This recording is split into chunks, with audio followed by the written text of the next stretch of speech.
Something was stolen from you, and you have been blaming yourself for the absence. That weight behind your forehead, the one you feel right now as you process these words, is not tiredness. It is not age. It is not lack of discipline or faith. It is the residue of something that was taken from you at the neurological level before you were old enough to know it happened. And tonight, or tomorrow, or the night after, somewhere between 2 and 4 in the morning, you are going to wake up again with that same low electricity running through your chest, and you are going to wonder, again, what it means. Chosen one, I will tell you what it means. It means you are 3 days away from the single largest shift God has ever arranged for your life. He marked July 20th, 21st, and 22nd, not randomly, not as a general promise, but as a specific, timed, non-negotiable restoration that no one in this world, or beyond it, has the authority to stop. The chaos of the past 2 weeks, the fog, the sudden arguments, the deals that fell apart at the last moment, the prayers that felt like they hit the ceiling, all of it was interference. The exact pattern that appears every single time a major breakthrough is about to land. But here is the part no one has told you, and this is the reason I need you to stay through every minute of this message. The breakthrough is not conditional on more faith. It is not conditional on more prayer. It is not conditional on fixing yourself. It is conditional on one thing: the state of the receiver. In 1981, a scientist named Dr. Roger Sperry won the Nobel Prize for proving that the human brain is designed to operate as a single synchronized system, both hemispheres firing together. When you were a child, you had it. 98% of children do. And then the world took it from you, not through trauma, not through sin, through the ordinary architecture of modern life, until fewer than 1 in 1,000 adults still operate at that level. Your IQ did not drop. Your prayers did not weaken. Your receiver went offline. What I am going to walk you through in this message is the most important thing you will hear before July 22nd. 3 things are going to happen. First, you are going to understand the specific mechanism that has been blocking your reception, not vaguely, not metaphorically, with the precision of a diagnosis. Second, you are going to feel something release in your chest when that mechanism is named, because your body already knows what your mind has not been told. And third, you are going to be handed the simplest, most scientifically validated path to restoring it that has ever existed. One that takes 8 minutes, requires no meditation, no mantras, no effort beyond a pair of headphones, and that 18,000 people have already walked through. If this message found you today, it is not coincidence. If you felt something when the date July 20th was spoken, that feeling has an address. And if you stay through every part of what comes next, you will arrive at those 3 days with the receiver fully on, and what God has arranged will land at the depth it was always designed to reach. Leave a comment right now with the words, "I am marked." Not for me, for you. There is something that shifts when you declare it out loud, and I want that shift to begin before we go any further. Now let me tell you exactly what was taken. Because when I say something was stolen from you, I am not using poetry. I am describing a measurable, documentable, neurological event that happened to you and to 98% of every child who grew up in the modern world. And the man who proved it did not do it in a church. He did it in a laboratory at the California Institute of Technology, and the scientific community awarded him the highest honor in existence for what he found. Dr. Roger Sperry spent decades studying something that most people outside of neuroscience have never heard of. And yet, it governs every thought you think, every decision you make, every prayer you pray, and every dream you dream.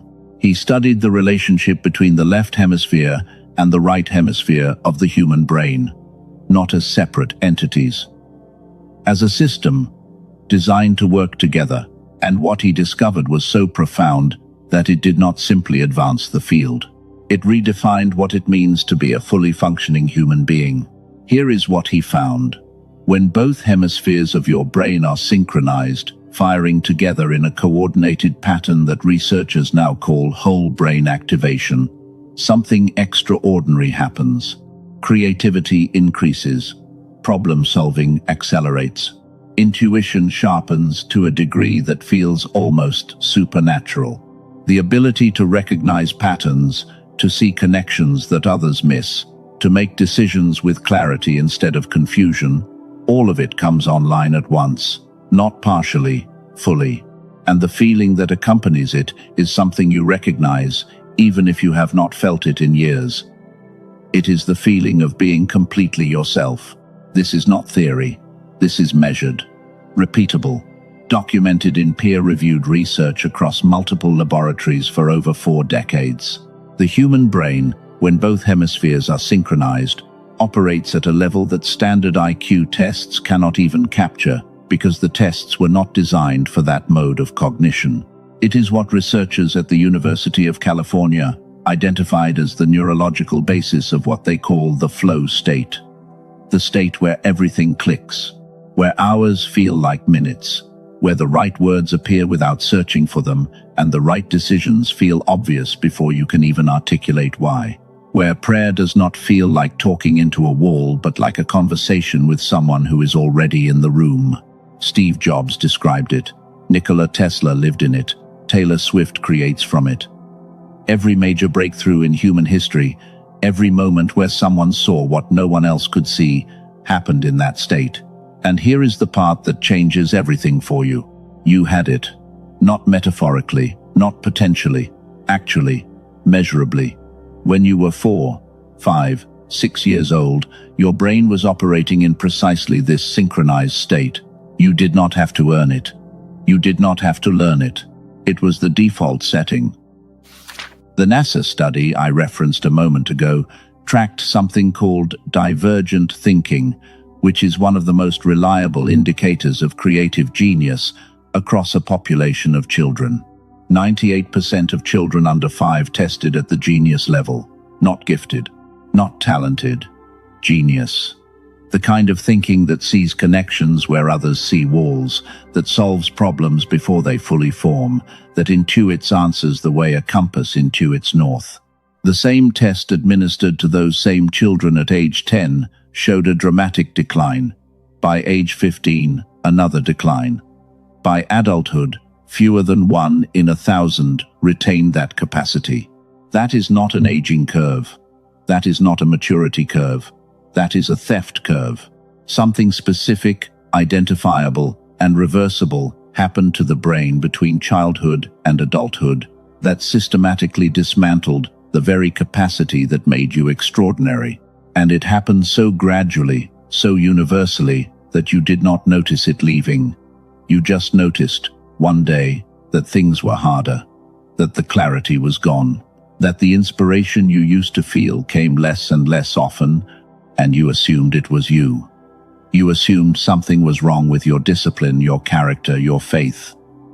But it was never any of those things. It was your brain. And it was not broken. It was switched off.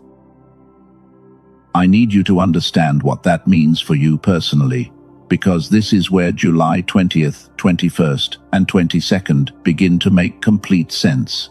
If you are a chosen one, and if you are still here, you are, then the fog you have been carrying is not a spiritual problem. It is a neurological one. The prayers that feel like they hit the ceiling are not hitting the ceiling. They are being received by a brain that is running on a fraction of its designed capacity, and the answers are coming back but landing on a receiver that cannot decode them at full resolution. Think of it this way. Imagine God is broadcasting a signal directly to you. Not a vague, general signal. A targeted, specific, high-definition transmission containing everything you need to know about the next season of your life. The timing, the direction, the provision, the relationships, the doors, all of it, encoded in a signal that is already in the air around you right now. But your receiver, the part of your brain that was designed to pick up that signal with perfect clarity, is operating at maybe 10 or 15% of its capacity. What do you get at 15%? You get fragments. You get the feeling that something is coming, but you cannot see what it is. You get the intuition that you are supposed to move, but you do not know where. You get the 3 a.m. wake-ups with the electricity in your chest, but no instructions attached. You get enough of the signal to know it is real, but not enough to act on it with confidence. And then you blame yourself for not having enough faith, when the truth is, your faith was never the problem. The receiver was the problem. And you did not even know it was off. This is what Dr. Sperry proved. The human brain has 2 hemispheres, left and right, and they were designed by God to operate in perfect synchronization. The left hemisphere handles logic, language, sequential thinking. The right hemisphere handles intuition, creativity, pattern recognition, spatial awareness, emotional depth.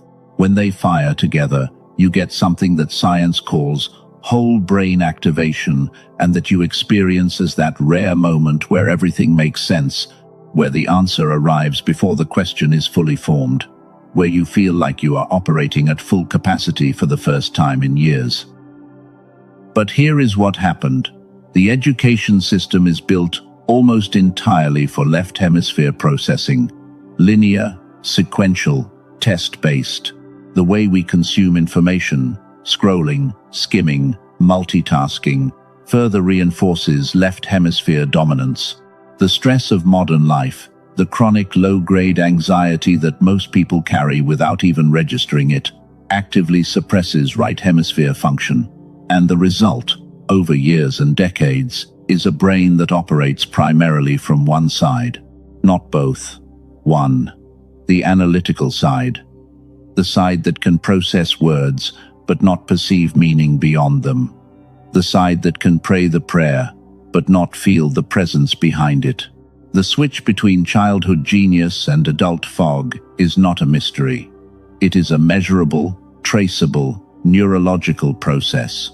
And the reason I am telling you this now, in this message, on this day, is because it is reversible.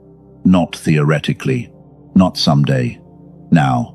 And the timing of this message reaching you is directly connected to what God marked for July 20th, 21st, and 22nd. Before I tell you what that restoration looks like, I need you to understand something about who you are. Not who the world told you to be, not who the fog made you believe you had become, who you actually are. Because the reason God marked specific dates for you is not random kindness, it is strategic restoration. He does not waste precision on people who are not carrying something worth restoring. And you, whether you feel it right now or not, are carrying something that the world has been trying to suppress since the day you started school. You are a chosen one, and I do not say that as flattery. I say it as diagnosis. There are specific, identifiable markers that separate a chosen one from someone who simply wishes they were special. And if you have made it this far into this message, if something in your chest tightened when the dates were spoken, if you felt a recognition that bypassed your logical mind and landed somewhere deeper, then you already know which category you fall into. But let me name the markers anyway, because naming them does something. It moves them from suspicion to confirmation. The first marker is isolation that does not feel chosen. You have people around you. You are not physically alone. But there is a gap between you and the people in your life that you cannot close no matter how hard you try. Conversations feel surface level. Connections feel temporary. You are in the room but not of the room. And the loneliness you carry is not the kind that comes from being unloved. It is the kind that comes from being unseen. People look at you and see someone functioning. They do not see the war happening behind your eyes. The second marker is spiritual sensitivity that has become painful. You feel things other people do not feel. You walk into a room and absorb the energy of it before anyone speaks. You know when someone is lying before they finish the sentence. You sense shifts in the atmosphere that have no logical explanation, and for most of your life you tried to turn it off because it was exhausting, but you could not turn it off. Because it is not a skill, it is hardware. It is the way your brain was built, and the fact that it still functions even in a partially disconnected state, tells you something about how powerful it will be when the full connection is restored. The third marker is timing that makes no human sense.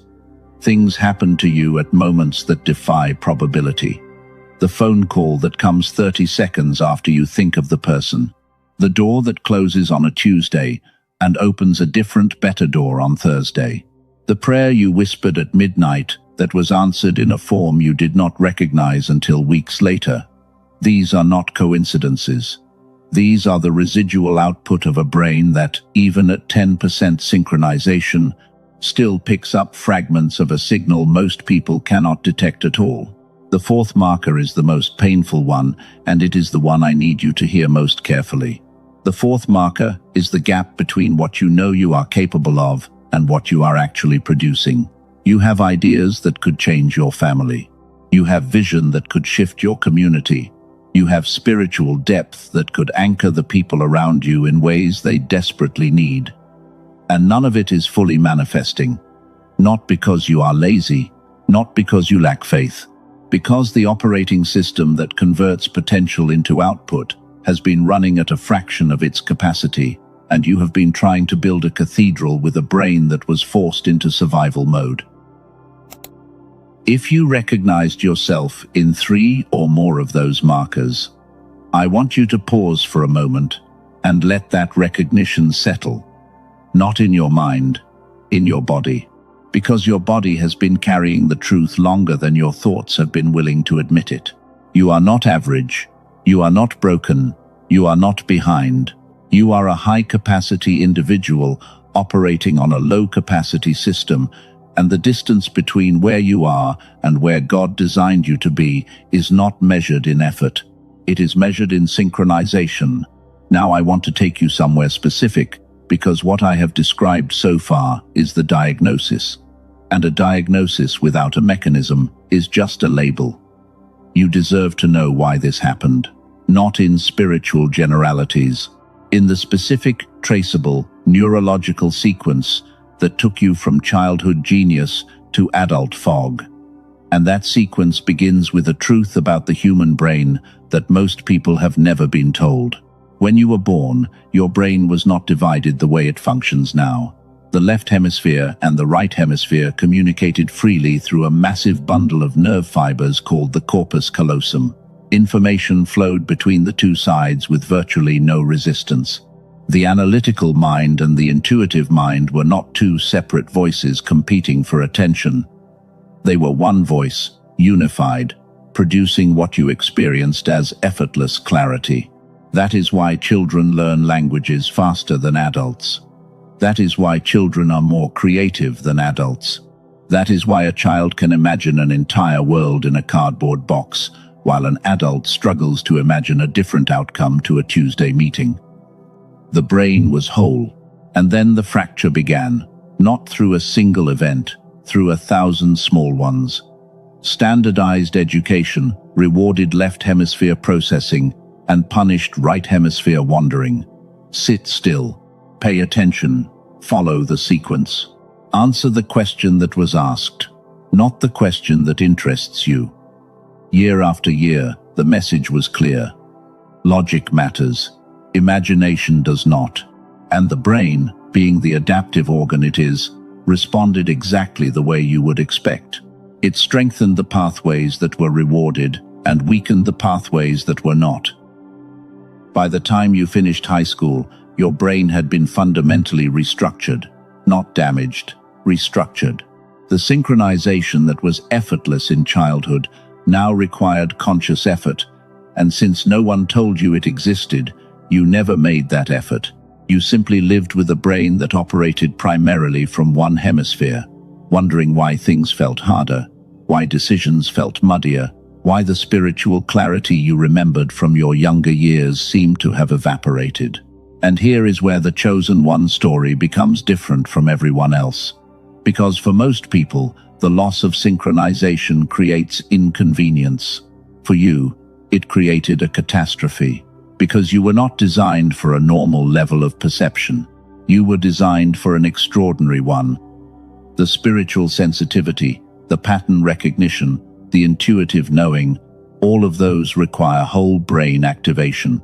They are right hemisphere dominant functions that depend on left hemisphere integration to produce actionable output. When the integration breaks, you still feel everything, you still sense everything, but you cannot translate it into action. You become a radio that picks up the signal but cannot play it through the speakers. And that is the condition you have been living in. That is the fog. That is the frustration. That is the prayer that hits the ceiling. Now I want you to hear this next part with your full attention, because this is where everything begins to shift. I told you that what was stolen is reversible. I told you that it is not theoretical. And I told you that the timing of this message is connected to July 20th, 21st, and 22nd. Let me explain why those dates matter in a way that goes beyond the spiritual into the practical. God does not mark dates without purpose. When Scripture speaks of appointed times, it is not using poetry. It is describing kairos, the Greek concept of the opportune moment, the window where divine intention and human readiness intersect. Chronos is the clock that moves regardless. Kairos is the moment that opens because you are ready for it to open. And what I need you to understand is that July 20th through the 22nd is not a Chronos date. It is a Kairos window. It opened for you specifically, not for the world generally, because something in your spiritual trajectory has reached a tipping point that requires a specific upgrade to your capacity to receive. Think about it this way. A farmer does not harvest in January. Not because the seeds are unavailable, because the soil is not ready. God has been preparing your soil for months, maybe years. The trials you endured were not punishment. They were tilling. The losses you absorbed were not evidence of abandonment. They were the removal of things that would have competed with what is being planted. The isolation was not rejection. It was the clearing of space. And now, after all of that preparation, the soil is ready. The season is here. The window is open. But there is one thing the farmer cannot do. The farmer cannot make the seed grow if the seed itself is dormant. And this is the metaphor that ties everything together. Your potential, your gifts, your calling, your divine assignment, all of those are seeds. They are real, they are planted, they are viable. But the neurological mechanism that activates them, the whole brain synchronization that turns dormant potential into active output, has been switched off. And no amount of rain, no amount of sunlight, no amount of perfect soil conditions can make a dormant seed grow. You have to flip the switch first. That is what July 20th through the 22nd is about. God did not mark those dates to give you more seeds. You have enough seeds. He marked those dates to restore the activation mechanism, to turn the receiver back on, to reconnect the two hemispheres of your brain so that the signal he has been broadcasting reaches you at full resolution for the first time in decades. And when it does, the effect is not gradual. It is not incremental. It is what 18,000 people have described as waking up in a brain they did not know they had. I want you to sit with that for a moment, because the implications are enormous. Every prayer you have prayed with a partially connected brain will be reheard with a fully connected one. Every promise God made to you that landed on a fragmented receiver will land again on a whole one. Every opportunity you missed because your decision-making was impaired by hemisphere disconnection will present itself again. Not as a second chance, but as a first real chance, because the first time around you were not equipped to see it clearly. This is not about getting something new. This is about finally having the capacity to receive what was already given. Let me go deeper into what the interference pattern looks like, because if you are truly on the edge of a breakthrough this significant, you need to know what is trying to stop you before it succeeds. I want to be specific here, because vague spiritual warnings do not help anyone. What helps is naming the exact mechanism so you can recognize it when it shows up. In the 2 weeks before a major Kairos window opens, there is a consistent pattern that appears in the lives of chosen ones. I have seen it documented across thousands of testimonies, and the specificity of it is what makes it impossible to dismiss. The pattern has 5 stages, and most of you will recognize at least 3 of them happening right now. Stage 1 is cognitive fog intensification. You had fog before, but in the past 2 weeks, it got worse. Noticeably worse. You have been losing words mid-sentence more often. Decisions that should be simple have felt paralyzing. And the frustrating part is that you cannot point to a reason. Nothing changed in your external circumstances. The fog just thickened, as if someone turned down the resolution on your own mind. That is not random. That is interference targeting the receiver directly, because if the receiver is degraded enough, the signal from the Kairos window will arrive, but you will not be able to process it at the depth God intended. Stage 2 is relational disruption. Relationships around you have become inexplicably turbulent in the past 2 weeks. People who were stable became irritable. Conversations that should have been routine turned into conflicts. Someone you trusted said something that wounded you at a level that surprised both of you. This is not coincidence. This is the environment responding to the frequency shift that precedes a breakthrough. The people around you are feeling the energetic change, even if they cannot name it, and their discomfort manifests as disruption directed at you. Stage 3 is financial pressure. Something happened that tightened your situation. An unexpected bill, a delayed payment, a deal that fell apart at the last second. Something that made you feel the squeeze at exactly the moment you were supposed to feel abundant. This is the oldest pattern in spiritual warfare. Apply financial pressure right before the provision arrives so that the person is operating from scarcity instead of expectation when the door opens. Stage 4 is physical symptoms with no medical explanation. Headaches that appear and disappear without cause. A tightness in your chest that is not anxiety. Sleep disruption, specifically waking between 2 and 4 in the morning. Fatigue disproportionate to your activity level. Your body is responding to a neurological and spiritual shift that is already underway. And the symptoms are not illness. They are recalibration signals. Your nervous system is preparing for a level of input it has not processed in decades. Stage 5 is the most subtle and the most dangerous. It is a sudden, quiet, almost gentle thought that whispers, maybe this is not real. Maybe you are fooling yourself. Maybe the dates are just dates, and the shift is just wishful thinking. That thought feels like wisdom. It feels like maturity, but it is not wisdom. It is the final stage of interference, timed precisely to arrive at the moment when you are closest to stepping into what God has prepared. If the fog could not stop you, if the relationships could not stop you, if the money could not stop you, if the body could not stop you, then the last weapon is your own mind, whispering that none of it was real. I named those 5 stages not to frighten you, but to arm you. Because when you can see the pattern loses its power. Every stage of interference you just recognized is evidence that what God marked for you is real. The enemy does not deploy a 5-stage disruption campaign against something that is not coming. You do not fortify a position against an army that does not exist. The very intensity of what you have been experiencing is the clearest proof that July 20th, 21st, and 22nd carry something so significant that an entire system of resistance was activated to prevent you from arriving at those dates in a state of readiness. But here is the part that changes the game.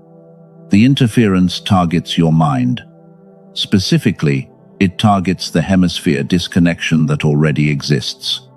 It does not create a new problem. It exploits the existing one. The fog was already there because the synchronization was already broken.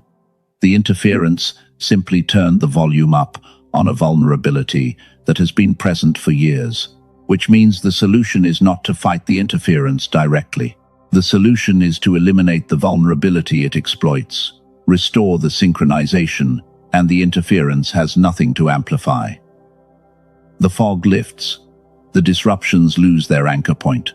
The whisper that says none of it is real has no neurological foothold to stand on. Let me bring this to a point that I want you to carry for the rest of this message. You have been fighting a war on two fronts. On one front, you are fighting the external circumstances, the financial pressure, the relational chaos, the physical symptoms. On the other front, you are fighting the internal fog, the inability to think clearly, to decide quickly, to perceive accurately. And you have been fighting both fronts with a brain that is operating at a fraction of its capacity.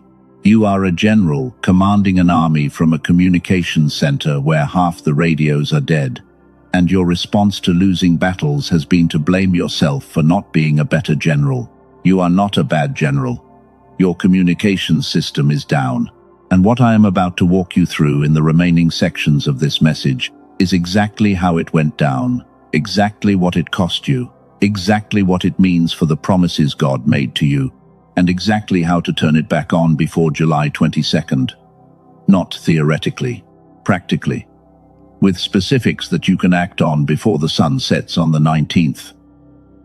If you are feeling something right now, a tightness in your chest, a tingling in your hands, heat behind your eyes, that is your body confirming what your mind is still processing. The body does not lie. It does not perform. It responds to truth with a physical signature that no amount of skepticism can override. And the truth your body is responding to right now is this: you were not designed to live the way you have been living. The fog was not supposed to be permanent. The struggle was not supposed to be this hard. And the fact that God marked specific dates for you means the restoration is not a possibility. It is a scheduled event on the divine calendar, written in ink that does not erase. And no one, no force, no circumstance, no interference pattern can stop what is coming. I want you to comment right now with the words, "The receiver is coming back online." Write it exactly like that. Not as a hope, as a declaration. Because there is power in declaring what God has already decided, and what He decided about July 20th through the 22nd does not require your permission, it requires your participation. And participation begins with declaration. Now let me take you into the first of several deep truths that this message was designed to deliver, because everything I have said so far has been preparation. It has been the diagnosis. What comes next is the mechanism, and the mechanism is where the real shift happens. Not because I am going to fix anything with words. Because when the mechanism is named accurately, something inside you recognizes it. And that recognition is the first stage of the restoration itself. Here is the deep truth. The reason you feel stuck is not because God is withholding. It is not because you missed your window. It is not because the enemy is stronger than the promise. The reason you feel stuck is because there is a specific neurological structure inside your brain that was designed to convert spiritual input into physical output, and that structure has been dormant for so long that you forgot it existed. I want you to think about what that means practically. God speaks. You know He speaks because you have felt it. The impression at 3 in the morning. The knowing that arrives without evidence. The pull towards something you cannot see but can sense with absolute certainty. That is spiritual input. It is real. It is targeted. It is specific to you. But spiritual input is only half the equation. The other half is what your brain does with it once it arrives. And what your brain does with it depends entirely on whether both hemispheres are synchronized. When the hemispheres are synchronized, spiritual input gets processed through the full circuit. The right hemisphere receives the intuition, the knowing, the pattern. The left hemisphere converts it into language, sequence, action steps. The result is clarity. You know what God said, and you know what to do about it.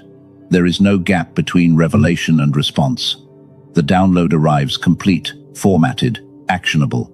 When the hemispheres are not synchronized, and this is the condition you have been living in, The right hemisphere still receives the input. You still feel the knowing. You still sense the pull. But the transfer to the left hemisphere is incomplete. The signal degrades in transit. What arrives on the other side is fragmented. You get the feeling without the specifics. You get the urgency without the direction. You get the sense that something is supposed to happen, but no clarity on what it is or what you are supposed to do about it. And this is why prayer has felt so frustrating. Not because God is not answering. He is answering. He has been answering consistently, specifically, and in detail. But his answer is arriving on a receiver that can only process a fraction of the transmission. You are hearing the first 3 words of a 50-word instruction, and then filling in the rest with assumption, anxiety, or silence. And then, when the outcome does not match what you thought you heard, you conclude that God was not speaking at all. But he was, the whole time. The issue was never the signal. It was the receiver. I want you to notice what is happening in your body right now as you hear this. Because if what I am saying is true, and I believe with every part of me that it is, then your body is already responding. There may be a loosening in your shoulders, a warmth spreading through your chest, a slight tingle at the crown of your head. These are not random sensations. These are the physical indicators of a truth landing in the right place. Your spirit recognized it before your mind finished processing the words. That is what whole brain activation feels like in its earliest stages. Recognition before comprehension, knowing before analysis. This is the capacity that was stolen from you, and it is stirring right now because the restoration is approaching. Let me show you where this disconnection has been costing you the most, because the fog does not affect every area equally. It targets the areas where you were designed to excel, the areas where your chosen one assignment is concentrated, and it creates the maximum possible gap between your potential and your output in those specific domains. The first domain is financial clarity. You have had ideas, good ideas. Ideas that, if executed with precision and timing, would have changed your financial trajectory permanently. But every time you got close to executing, something happened. The plan that felt solid at midnight dissolved into uncertainty by morning. The decision that should have been obvious became paralyzed by overthinking. The opportunity that was right in front of you slipped away because you hesitated 3 seconds too long. That hesitation is not cowardice. It is the measurable delay that occurs when a decision has to cross from the right hemisphere, where the intuitive knowing lives, to the left hemisphere, where the action plan forms, through a connection that is partially severed. The knowing was there. The bridge to action was down. The second domain is relational depth. Your marriage, your closest friendships, your connection with your children, all of these have a ceiling that you cannot seem to break through. You love deeply. You care intensely, but something prevents you from being fully present. Your partner says something and you hear the words, but miss the meaning behind them. Your child reaches for you and you respond. But there is a delay, a filter, a layer of fog between the stimulus and the response that makes everything feel slightly muted. You know this. You have felt it, and you have blamed yourself for it endlessly. But it is not an emotional failing. It is a cognitive one. Full presence requires both hemispheres processing in real time. Logic hearing the words while intuition reads the context, the body language, the unspoken need beneath the spoken sentence. When only one hemisphere is dominant, you get the data without the depth. And relationships die in the gap between data and depth. The third domain is spiritual perception, and this is the one that hurts the most. Because your calling is real. Your assignment from God is real. The visions you had as a younger person, the dreams that woke you up with a sense of mission, the moments where you felt God so close that the room changed temperature, all of those were real, and they have become less frequent. Not because God withdrew, because your receiver degraded. Spiritual perception is the highest bandwidth function the brain performs. It requires the integration of intuition, emotional processing, pattern recognition, symbolic interpretation, somatic awareness, and temporal sensitivity, all simultaneously. It is the most demanding form of whole brain activation that exists, which means it is the first function to degrade when synchronization breaks and the last to return when the fog sets in. You did not lose your gift. You lost the bandwidth required to run it, and the difference between a prophet operating at full bandwidth and the same prophet operating at 15% is the difference between hearing the full symphony and hearing a single instrument through a wall. I want you to understand something about what God did when he marked July 20th through the 22nd. He did not mark those dates because he feels sorry for you. He marked them because the assignment he gave you requires the full receiver, and the full receiver has not been online for years, and he has been waiting. Not because he could not act sooner, because the soil needed to be ready first. The trials prepared the soil. The suffering plowed the ground. The isolation cleared the field. And now, in this window, the seed that has been dormant in your brain since childhood is being reactivated, not by effort, not by discipline, by a specific, targeted restoration that addresses the exact mechanism that was broken. There is a concept in Scripture that most people read past without understanding its neurological implications. The concept of the renewed mind. Paul wrote about it. The instruction was not to try harder, pray more, or discipline yourself into a different person. The instruction was to be transformed by the renewing of your mind, not your behavior, not your circumstances, your mind, the organ, the hardware, the physical, neurological substrate through which every spiritual experience is processed. For centuries, this was understood purely as metaphor. Renew your thinking, change your perspective, adopt a different attitude, and all of those are valuable. But what Dr. Sperry proved in 1981 is that the mind has a literal, physical mechanism for renewal, and it is not attitudinal, it is structural.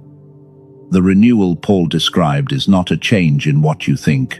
It is a change in how the brain processes thought itself.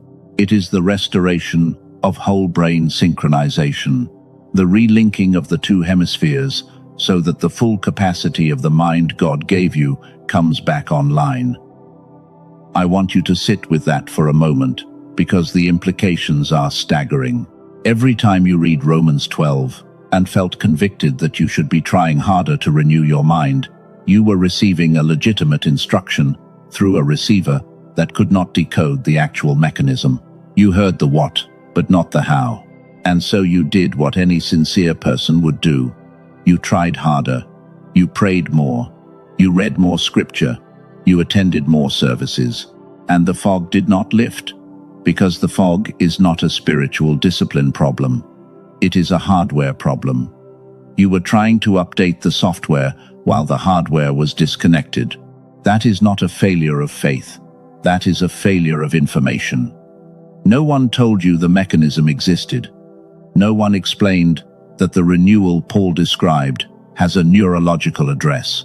No one connected the dots between ancient spiritual instruction and modern neuroscience, because the two fields have been kept in separate rooms for so long that the people in each room forgot the other room existed.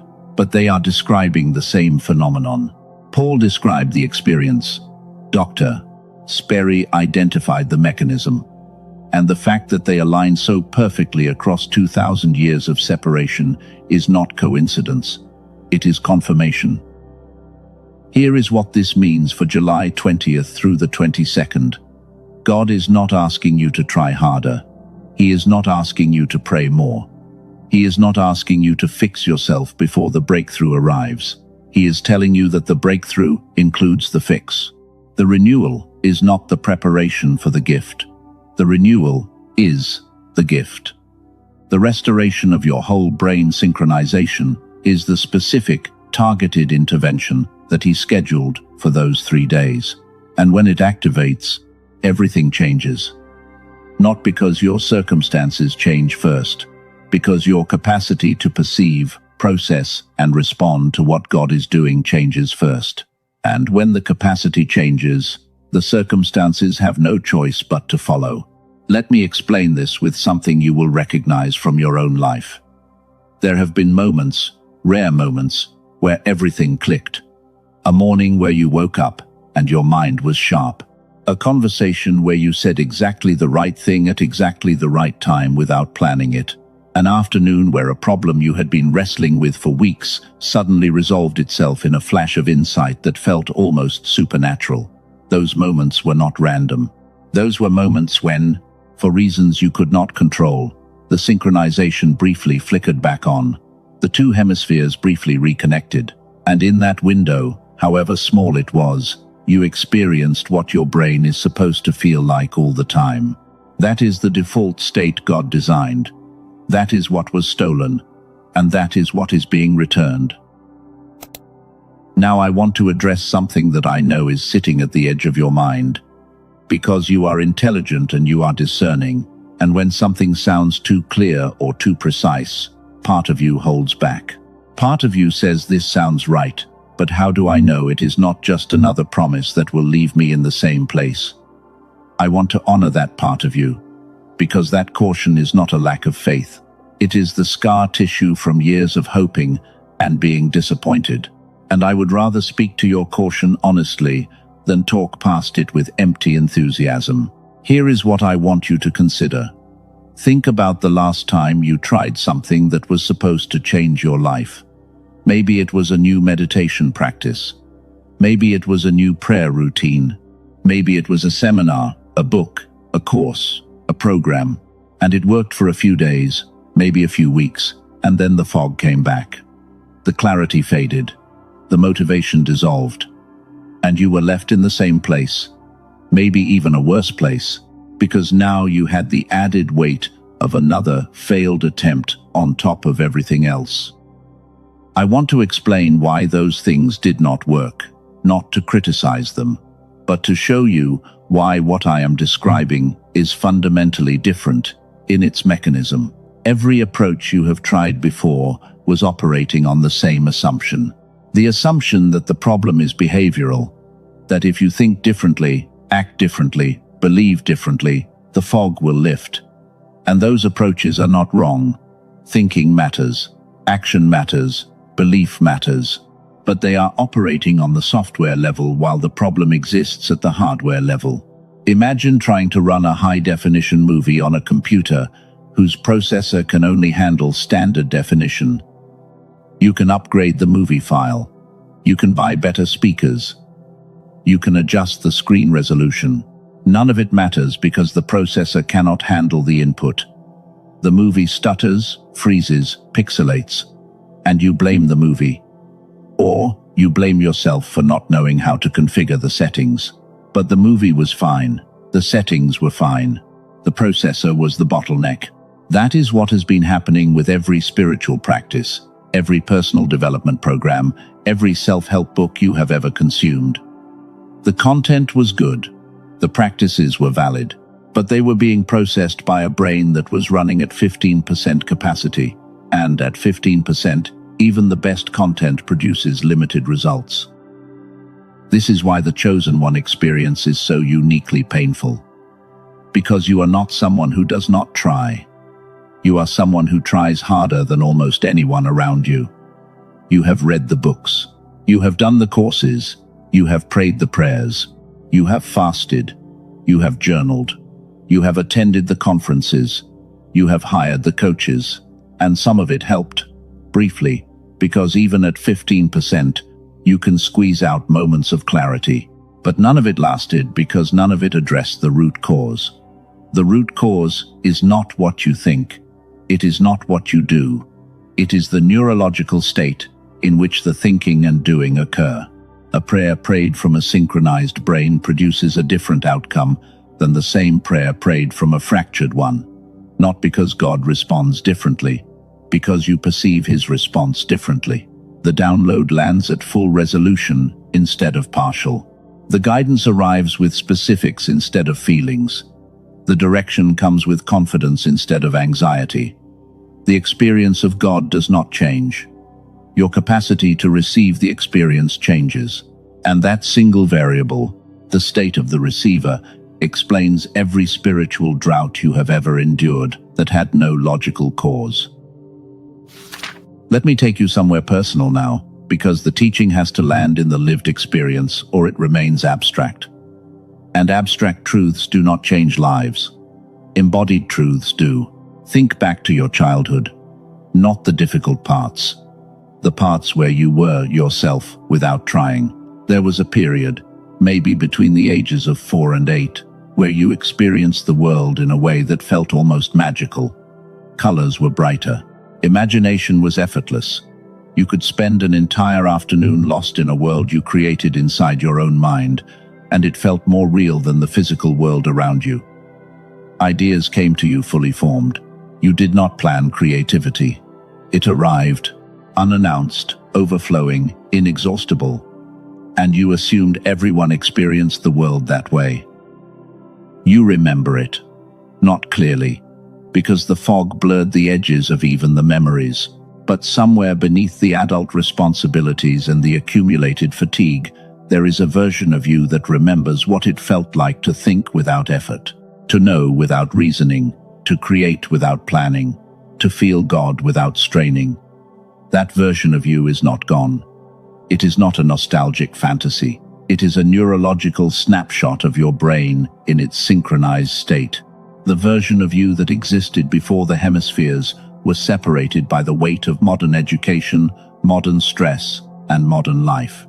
And here is what I need you to understand about that childhood version. It is not behind you. It is beneath you. It is not something you grew out of. It is something that was buried under layers of left hemisphere dominance until the voice of it became so faint that you stopped listening. But it never stopped speaking. Those 3 a.m. wake-ups, those flashes of insight that arrive unbidden and then vanish before you can write them down. Those moments where you feel a presence in the room that makes the hair on your arms stand up. That is the buried version of your brain trying to communicate through a connection that is barely functional. It is a genius tapping on the wall of a prison, and you have been hearing the tapping your entire adult life without knowing what it was. What God marked for July 20th through the 22nd is the opening of that wall. Not a crack. An opening. The kind that lets the full voice through for the first time since childhood. And I want you to imagine, just for a moment, what that would mean for you practically, not spiritually, practically. Waking up in the morning with a mind that is clear, not slightly clearer, clear. The kind of clarity where decisions do not require agonizing, where the right path is obvious, where creativity flows without being summoned, where conversations with God feel like conversations, not monologues into silence. Imagine sitting down to pray, and instead of reaching for words, the words reach for you. Imagine looking at your financial situation, and instead of seeing problems, seeing solutions that were always there, but invisible to a brain operating at partial capacity. Imagine holding your child and being fully present, not with the effort of concentration, but with the effortlessness of a brain that has nothing competing for the bandwidth. That is what whole brain synchronization produces. That is what the restoration looks like. And that is what was taken from you that God is returning. I am not painting a fantasy. I am describing documented outcomes from thousands of people who have experienced the restoration of hemisphere synchronization. The fog lifts, the clarity returns, the spiritual perception sharpens, the decisions improve, the relationships deepen, the provision becomes visible, not because the world changed, because the brain that interprets the world changed. And when the interpreter changes, everything the interpreter touches changes with it. Now I want to teach you something that will change how you understand every difficult season you have walked through. Because the fog did not just cost you clarity. It cost you the ability to accurately interpret what was happening around you. And when interpretation is impaired, suffering doubles. You suffer the event itself, and then you suffer the wrong meaning you assign to it. There is a phenomenon in neuroscience called the misattribution error. When the brain is operating from one hemisphere, it still needs to make sense of the world. It still needs to assign meaning to events. But it is doing so with half the data. The left hemisphere alone is analytical, linear, and cause and effect oriented. So when something painful happens, the left hemisphere does what it was built to do. It looks for a cause. And because it does not have access to the full picture, the right hemisphere intuitive context that would soften and nuance the interpretation, it defaults to the most available cause. You failed. You did not try hard enough. You were not faithful enough. You were not smart enough. You were not disciplined enough. That voice, the one that has been narrating your failures with such authority for so many years, is not the voice of truth. It is not the voice of God. It is the voice of a left hemisphere operating without its partner, producing the most logical explanation it can find with the data it has access to. And since it cannot access intuition, context, or spiritual perception, the most logical explanation is almost always self-blame. This is why the chosen one carries so much guilt, not because you have done terrible things, but because every setback, every disappointment, every delayed promise was processed through a brain that defaulted to blaming you for the gap. And the guilt compounded, layer after layer, year after year, until the weight of it became so heavy that you started to believe it. You started to believe that maybe you really were not good enough, that maybe the promises were for someone more worthy, that maybe the calling was a misunderstanding and you were never meant for what you felt so deeply you were meant for. I am here to tell you that every single one of those conclusions was generated by a brain operating at a fraction of its capacity. Every one. The guilt is not earned. The shame is not deserved. The doubt is not wisdom. They are the predictable output of a system running on insufficient data. And when the full system comes back online, when both hemispheres are synchronized and the full data set is available, those conclusions dissolve.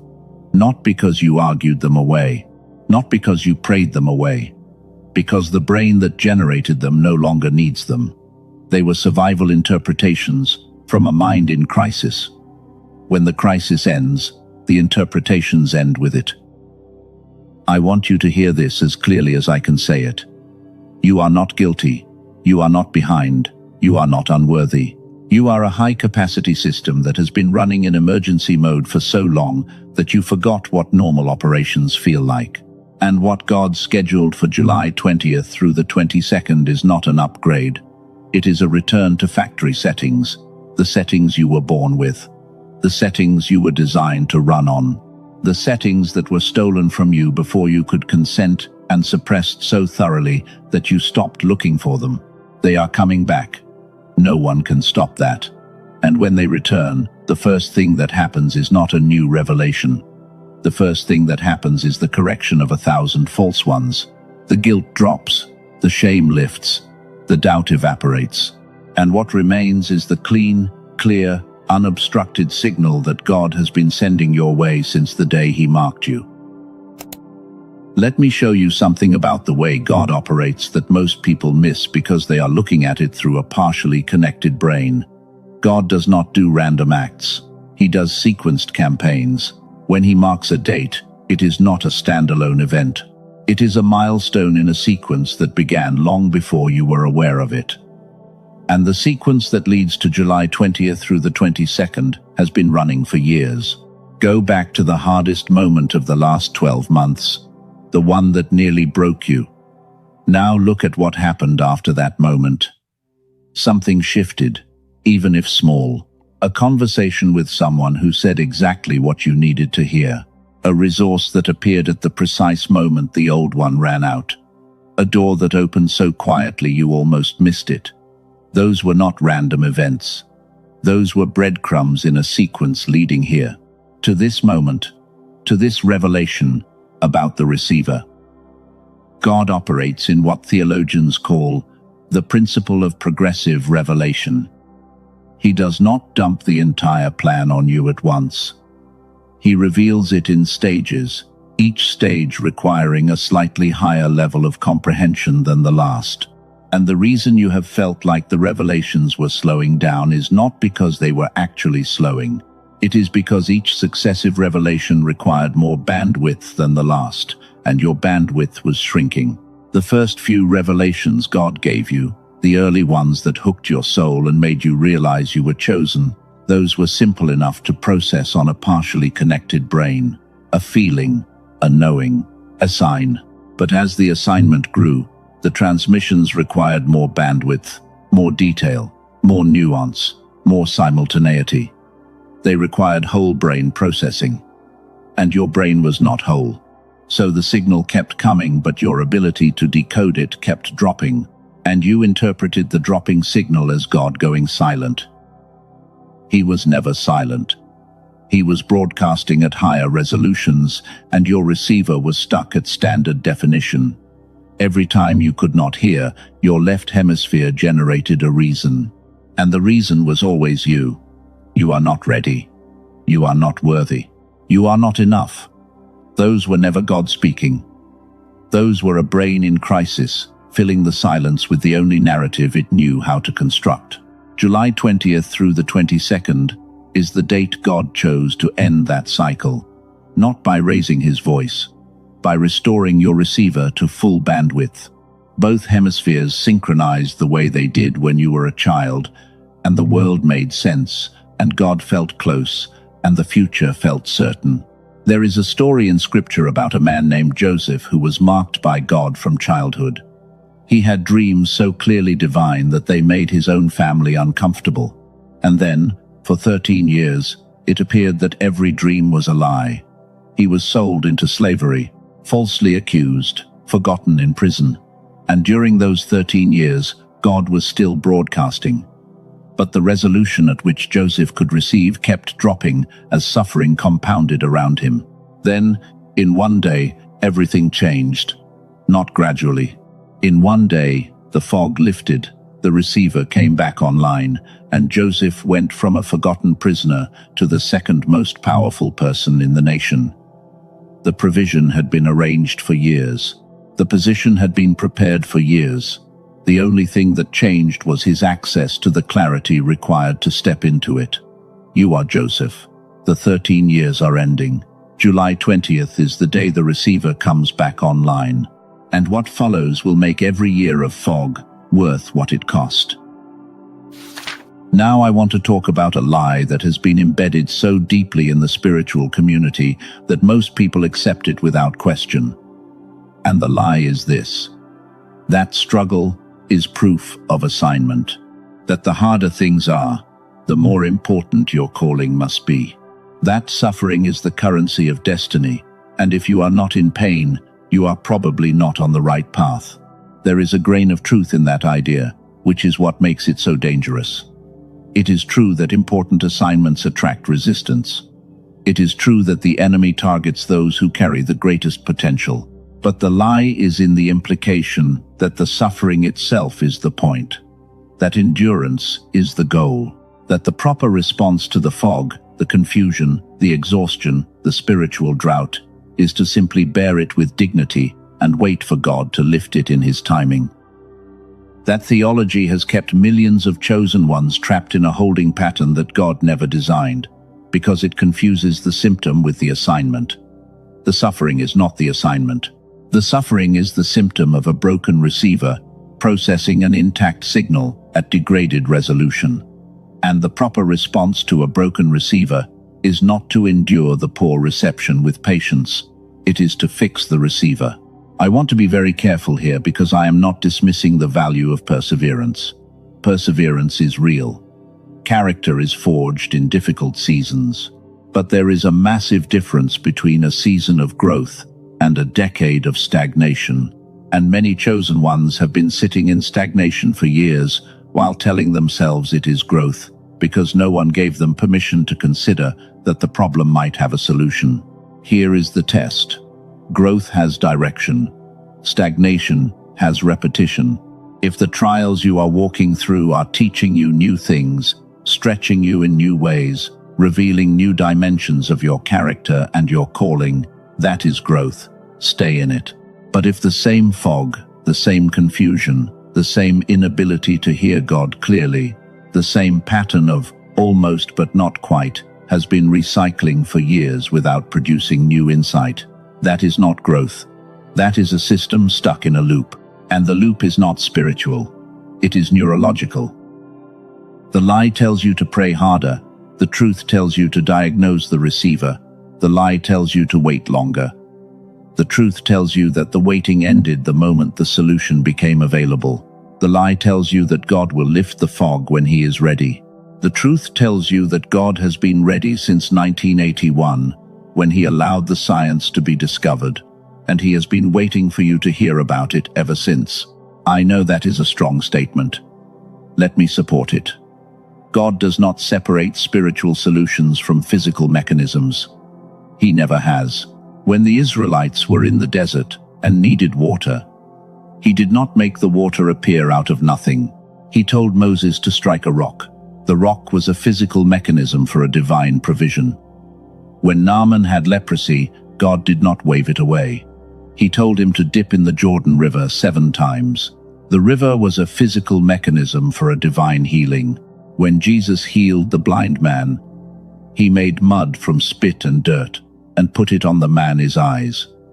The mud was a physical mechanism for a divine restoration. God has always used tangible, physical, scientifically explicable mechanisms as the delivery system for His interventions. And the fact that the mechanism for brain synchronization was discovered in a laboratory does not make it less divine. It makes it more consistent with every other way God has ever operated. He builds the mechanism into creation. He reveals it through discovery. And then He leads the right people to it at the right time. July 20th through the 22nd is that time for you. Let me take you into another layer now, because there is something about the marking that I have not yet addressed, and it is the part that makes July 20th through the 22nd different from every other date on the calendar. It is the concept of the convergence window. A convergence window is a period where multiple divine timelines intersect at a single point, not one timeline. Multiple. And the reason the breakthrough that is coming for you in those 3 days is so significant is that it is not just one thing arriving. It is several things that have been developing independently, in parallel, behind the scenes, suddenly converging at the same moment. Think of it as several rivers that have been flowing toward the same valley from different mountains. One river is your spiritual preparation. The years of prayer, the obedience, the seeking, the waiting, all of that has been carving a channel. Another river is the provision, the financial, relational, or vocational provision that God has been arranging through people you have not yet met and circumstances you have not yet seen. A third river is the revelation, the specific clarity about your next assignment, the detailed instruction that your receiver has not been able to decode at full resolution. And a fourth river is the restoration itself, the return of your brain to its synchronized, whole, fully operational state. These 4 rivers have been flowing independently for years, and on July 20th through the 22nd, they converge. Not because you engineered it, not because you fasted enough, or prayed hard enough, or believed strongly enough. Because God scheduled the convergence at the point where the soil was ready, the channels were carved, and the mechanism for restoration became accessible to you. The convergence is an act of divine orchestration on a scale that makes human planning look like a child arranging toys. And I want you to notice something about convergence windows. They do not wait. A river does not pause at the edge of the valley to see if you are ready. It arrives when it arrives, and the depth at which you experience its arrival depends entirely on your capacity at the moment of impact. A person standing in the valley with both arms open receives the full force. A person standing in the valley wearing a blindfold receives the spray. Both are in the same valley. Both are in the same window. The difference is reception capacity. That is why the restoration of your receiver before July 22nd is not optional. It is strategic. You are not preparing for a nice spiritual experience. You are preparing for a convergence, and convergences are rare. They do not come monthly. They do not come yearly.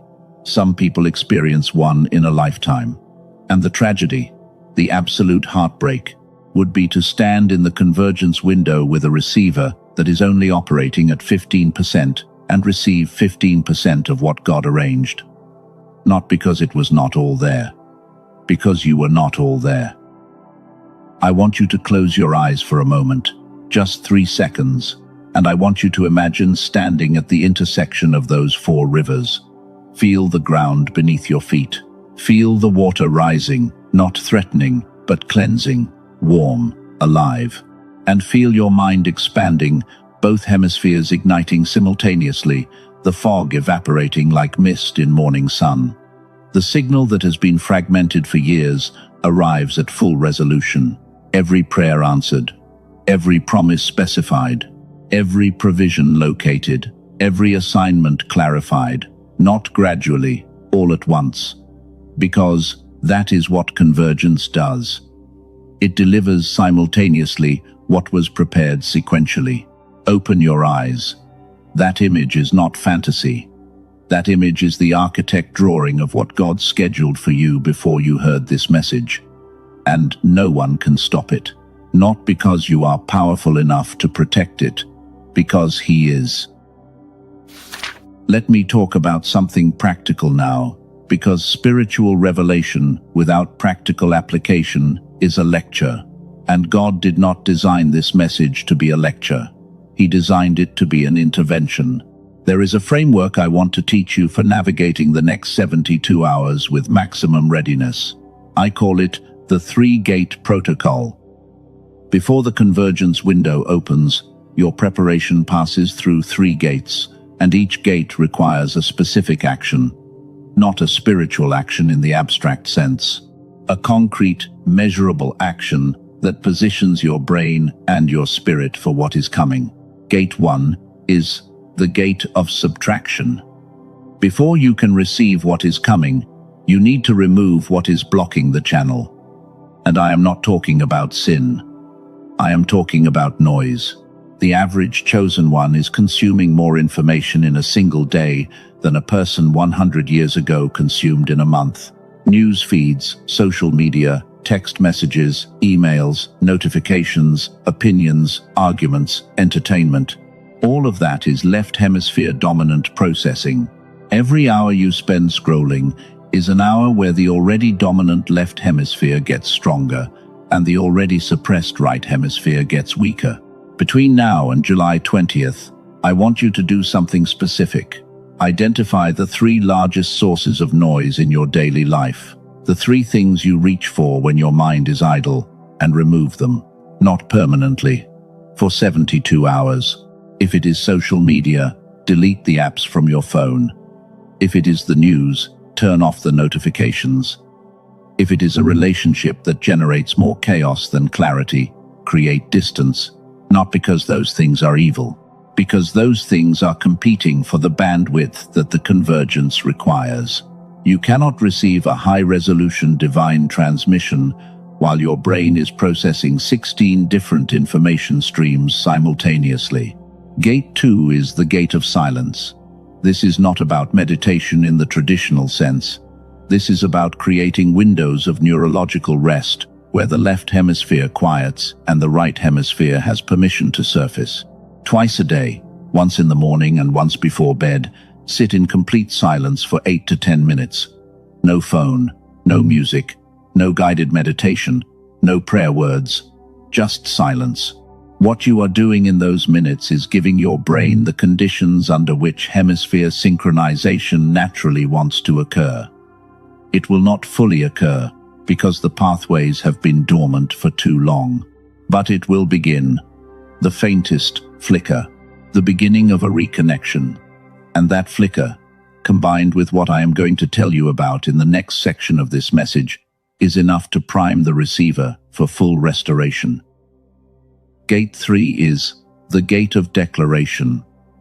Between now and July 20th, I want you to speak the following statement out loud, not in your head.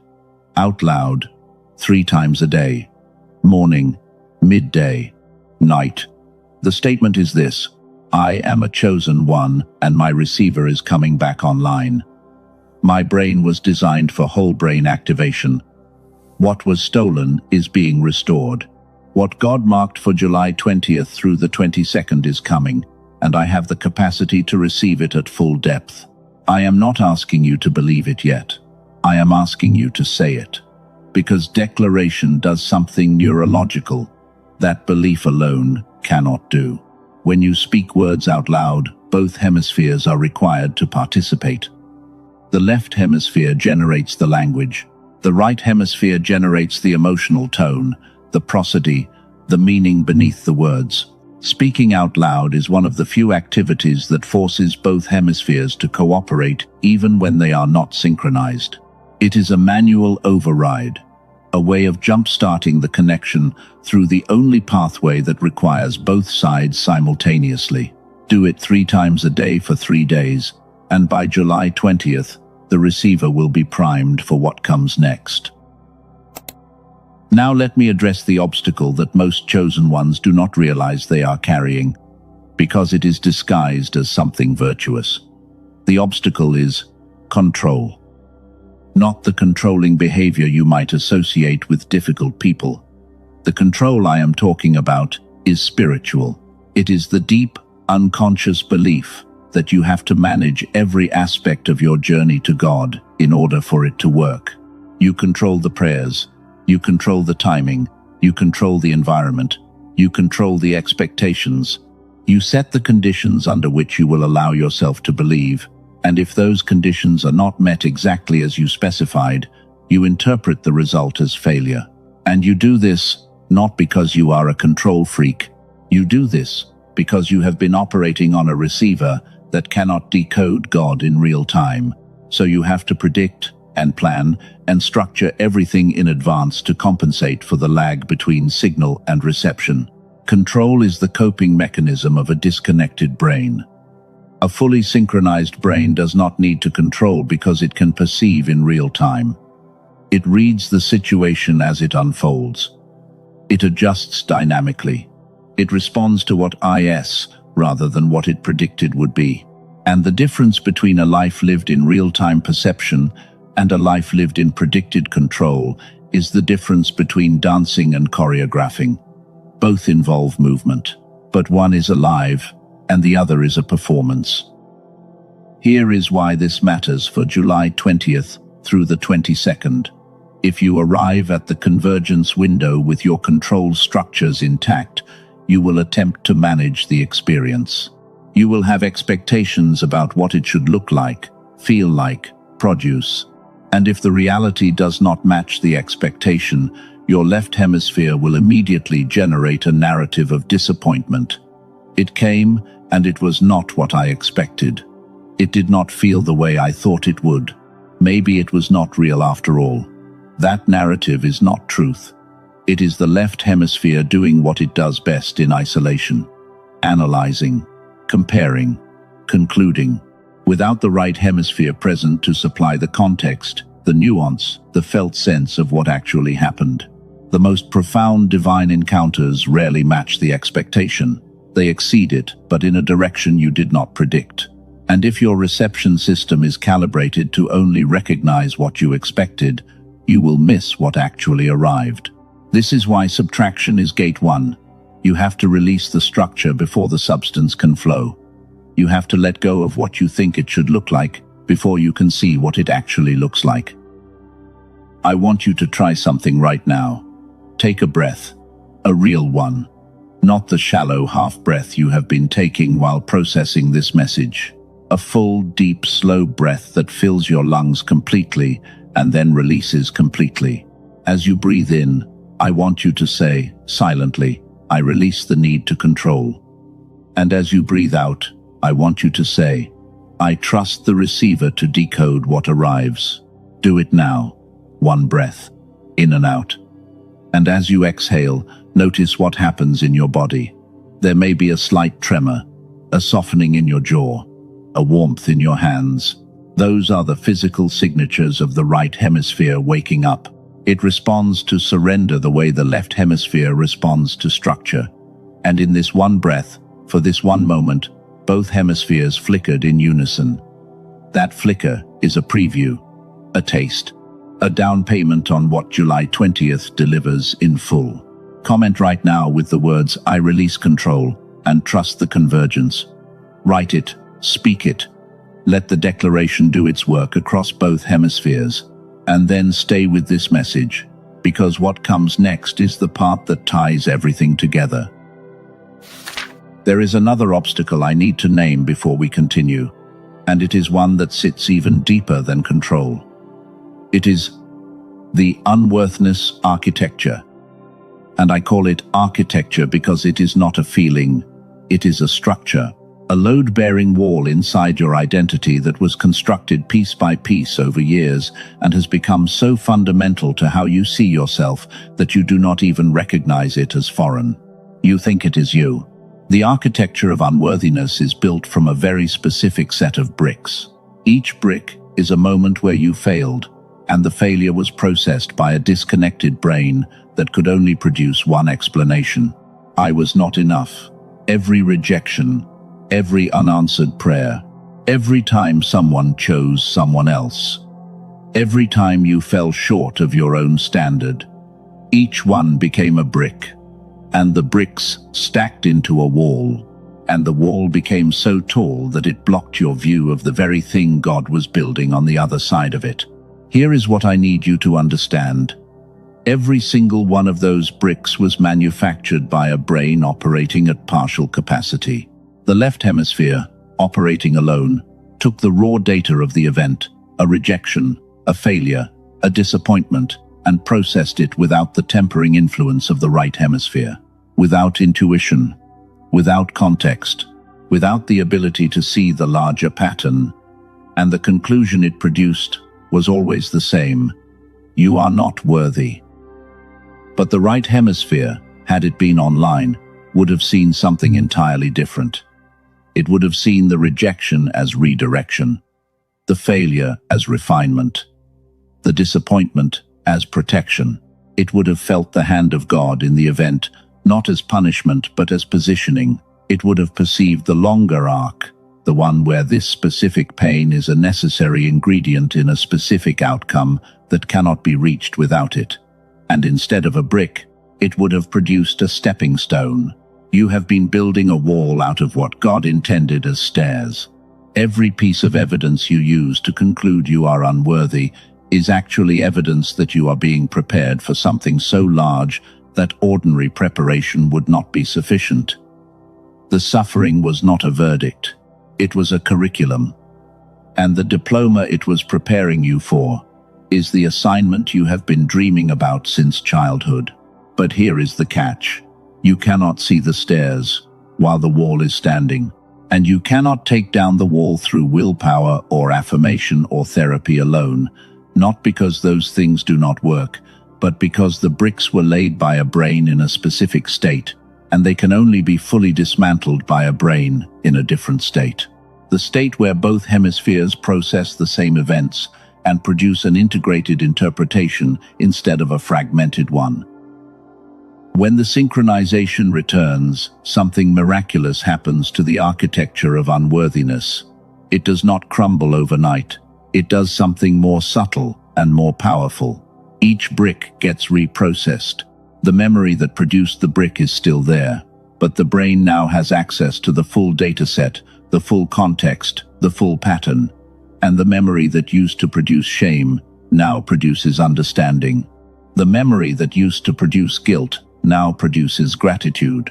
The memory that used to produce unworthiness now produces authority. Because you see for the first time that every trial was calibrated. Every loss was strategic. Every moment of fog was part of a larger plan so precise that the only appropriate response is awe. This is what July 20th through the 22nd delivers. Not a new life, a reprocessed one. Not new memories, reinterpreted ones. The raw material of your suffering transformed from evidence of unworthiness into proof of election. And the transformation does not require you to do anything except let the receiver come back online and allow the full brain to do what it was designed to do: process truth at full resolution. Now I want to take you into a territory that is going to feel uncomfortable, and I want you to stay with me through the discomfort, because on the other side of it is a freedom you have not experienced in years. The territory is this: your marriage, your closest relationship, the person you share your life with, has been affected by the receiver malfunction in ways neither of you have been able to name. When your brain operates from one hemisphere, your capacity for emotional presence drops dramatically. You can hear the words your partner says, but you miss the frequency beneath them. The plea embedded in a question about dinner, the loneliness hiding inside a complaint about the schedule, the need for reassurance disguised as an argument about money. Your left hemisphere hears content, your right hemisphere hears context, and without both, you respond to what was said instead of what was meant, and the gap between the two becomes a wound that neither of you knows how to close. This is why so many chosen one marriages feel like two roommates sharing a house instead of two souls sharing a mission. It is not because the love is gone. The love is there. You can feel it in the rare moments when something cuts through the fog and you look at each other and remember what it felt like at the beginning. But those moments are rare because they require a level of simultaneous processing that a disconnected brain cannot sustain. Presence is not a discipline. Presence is a bandwidth capacity. And you have been trying to be present on bandwidth that was never designed for it. I want you to think about what it would mean for your marriage, your family, your closest relationships if the bandwidth came back. Not in theory, practically. What would change if you could sit across from your partner and hear not just the words, but the full transmission beneath them? If you could feel their emotion as clearly as you feel your own. If you could respond not from the analytical distance that the fog creates, but from the intuitive closeness that whole brain activation produces. The children in your life, whether they are yours biologically or placed in your orbit by God, are being affected as well. Children are whole brain creatures. They have not yet lost the synchronization. They perceive at full bandwidth. And when they interact with an adult who is operating at partial bandwidth, they sense the gap. They do not have words for it, but they feel it. The distance, the slight delay in response, the sensation that the adult is present but not fully present, and they internalize it as something about themselves. Am I not interesting enough? Am I not important enough? Does this person not really love me? That is not what you are communicating, but it is what they are receiving. Because their whole brain is picking up the full signal of your partial engagement, and the discrepancy between your love and your capacity to express it registers to them as ambiguity. And children do not thrive in ambiguity. They thrive in clarity.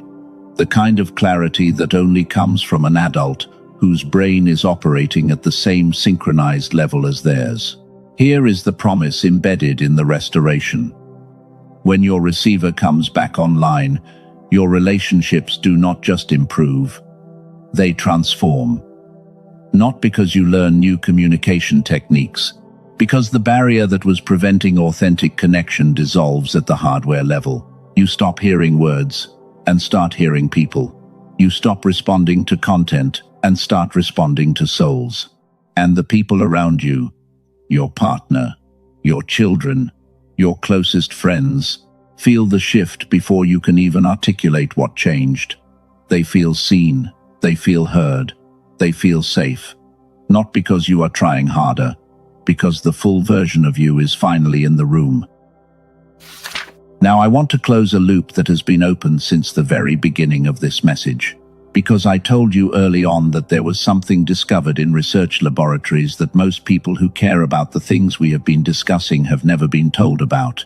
I told you I would come back to it. And I have been building the case piece by piece, showing you the diagnosis, the mechanism, the cost, the promise. But there is one element, I have deliberately held back. And I held it back not to create suspense, but because this element only makes sense after you have understood the full shape of the problem it solves. You now understand the shape. The element is this. The synchronization between your two hemispheres is not just restorable. It is restorable through a specific, targeted, scientifically developed protocol that does not require meditation, does not require discipline, does not require years of practice, and does not require you to do anything except sit down, put on a pair of headphones, close your eyes, and listen for 8 minutes. I need to say that again, because your left hemisphere is going to try to reject it on the basis of simplicity. It sounds too simple to be real. If the problem is this big and this deep and this neurological, the solution cannot possibly be that easy. Your skepticism is understandable, but your skepticism is a product of the very disconnection I have been describing. The left hemisphere, operating alone, evaluates solutions based on effort. If it required great effort, it must work. If it requires no effort, it must be a scam. That is left hemisphere logic, and it is wrong. The right hemisphere evaluates differently. The right hemisphere evaluates based on mechanism. Does the solution address the actual cause? If yes, the amount of effort is irrelevant. An antibiotic cures an infection not because it requires effort, but because it targets the mechanism of infection. A key opens a lock, not because turning it is hard, but because it matches the mechanism of the lock. And the 8-minute protocol I am going to describe to you works not because it demands sacrifice, but because it targets the specific neurological mechanism that broke the synchronization in the first place. Here is the history. In the decades following Dr. Sperry Nobel Prize research, multiple teams of neuroscientists attempted to develop methods for restoring hemisphere synchronization. Some used visual stimulation, some used electrical stimulation, some used pharmaceutical approaches, and some used targeted auditory sequences, precisely engineered sound patterns designed to coax the two hemispheres back into coordinated firing. The auditory approach proved the most promising for a simple reason. Sound enters both hemispheres simultaneously through the auditory nerve pathway. It is the only sensory input that is processed bilaterally by default. Visual input goes primarily to the opposite hemisphere. Tactile input is lateralized, but sound, specifically stereo sound delivered through headphones, hits both hemispheres at the same moment. And if the sound is engineered with specific timing patterns, specific frequency relationships, specific amplitude modulations, it can trigger the neural pathways that connect the two hemispheres to begin firing in coordination. This is not theoretical. This is measured, peer-reviewed, replicated across multiple laboratories over decades. The challenge was never whether targeted auditory sequences could restore synchronization. The challenge was compression. The clinical protocols that worked required 45 minutes to an hour of listening per session using equipment that cost thousands of dollars. For the average person, that was impractical. And so the science existed, the proof existed, but the accessibility did not. Until a team led by a neurologist in New York City decided to change that. Before I tell you exactly what that team built, I want to do something important. I want to make sure the full picture is assembled in your mind, because what comes next will land with far more impact if the ground beneath it is solid. Let me lay out, in the clearest possible language, 3 things: the why, the what, and the who. The why is this: you are a chosen one, carrying a divine assignment that requires whole brain activation. Your brain has been operating at a fraction of its designed capacity due to a hemisphere disconnection that was caused by the architecture of modern life, not by any spiritual failure on your part.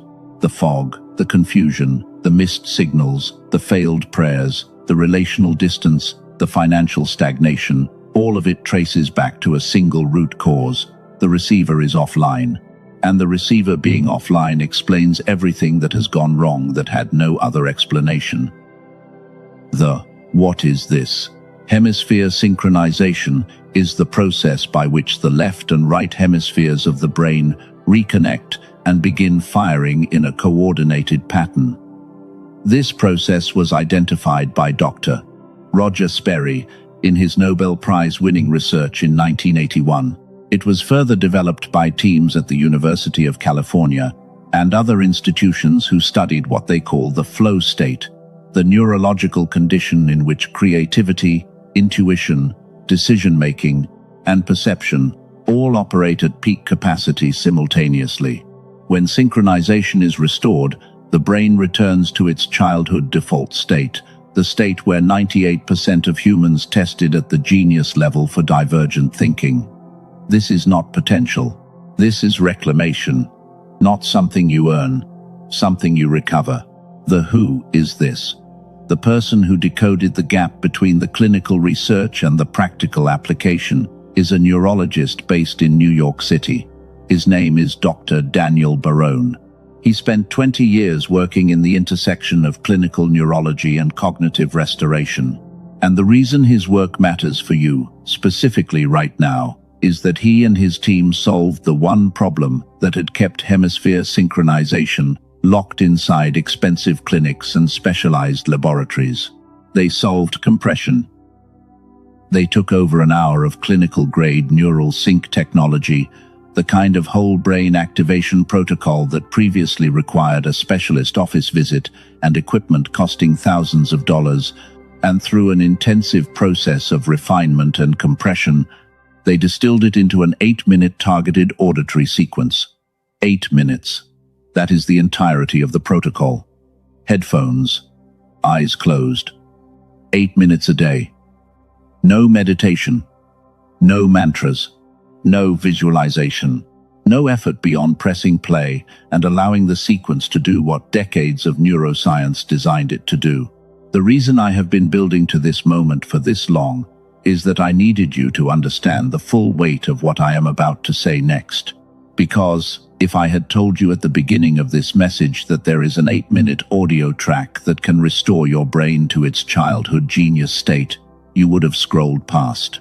Your left hemisphere would have categorized it as too good to be true, and the interference pattern that has been operating in your life would have used that dismissal to keep you exactly where you are. But now you have the science, you have the mechanism, you have the diagnosis, you have the history, and the question is no longer whether this is real. The question is whether you are going to act on it before July 22nd. I want to tell you about 2 people before I go any further, because the science is compelling, but the science is not what will move you to action. What will move you is seeing what happened when the receiver came back online in the lives of people who were carrying the same fog you are carrying right now. A woman from California, a nurse, described what her life felt like before she found this. She had tried everything: prayer, journaling, meditation, every practice her community offered, and she kept arriving at the same experience. She believed the words. She could not feel the reality behind them, not in her body, not in the lived texture of her days. The gap between what she professed and what she experienced had become so wide that she started questioning whether her faith was real at all. She described it as life happening to her, not through her, not with her, to her, as if she were watching her own existence from behind thick glass, able to see everything, able to name everything, unable to touch any of it. 10 days after beginning the protocol, she said something cleared. Her exact words were that it felt like a channel had been blocked and was suddenly open. Not metaphorically open, physiologically open. The fog that had been sitting behind her eyes for years was gone. Not reduced, gone. And the spiritual experiences she had been straining to feel came rushing back with a clarity she had not experienced since childhood. Her marriage transformed, not because she learned a new communication technique, because she could suddenly feel her husband again. The glass between her and her own life dissolved, and for the first time in years, she was present, fully present, in her body, in her faith, in her relationships. In every room she walked into. A man from Texas described something parallel. Someone who had spent years holding things together for everyone around him, while his own interior life became thin and distant. He ran a business. He provided for his family. He showed up every day. But inside, he described his mind as running on fumes. Prayer had started to feel like talking into a wall. Not because he doubted God, because something between his brain and God in experience, not in theology, had gone flat.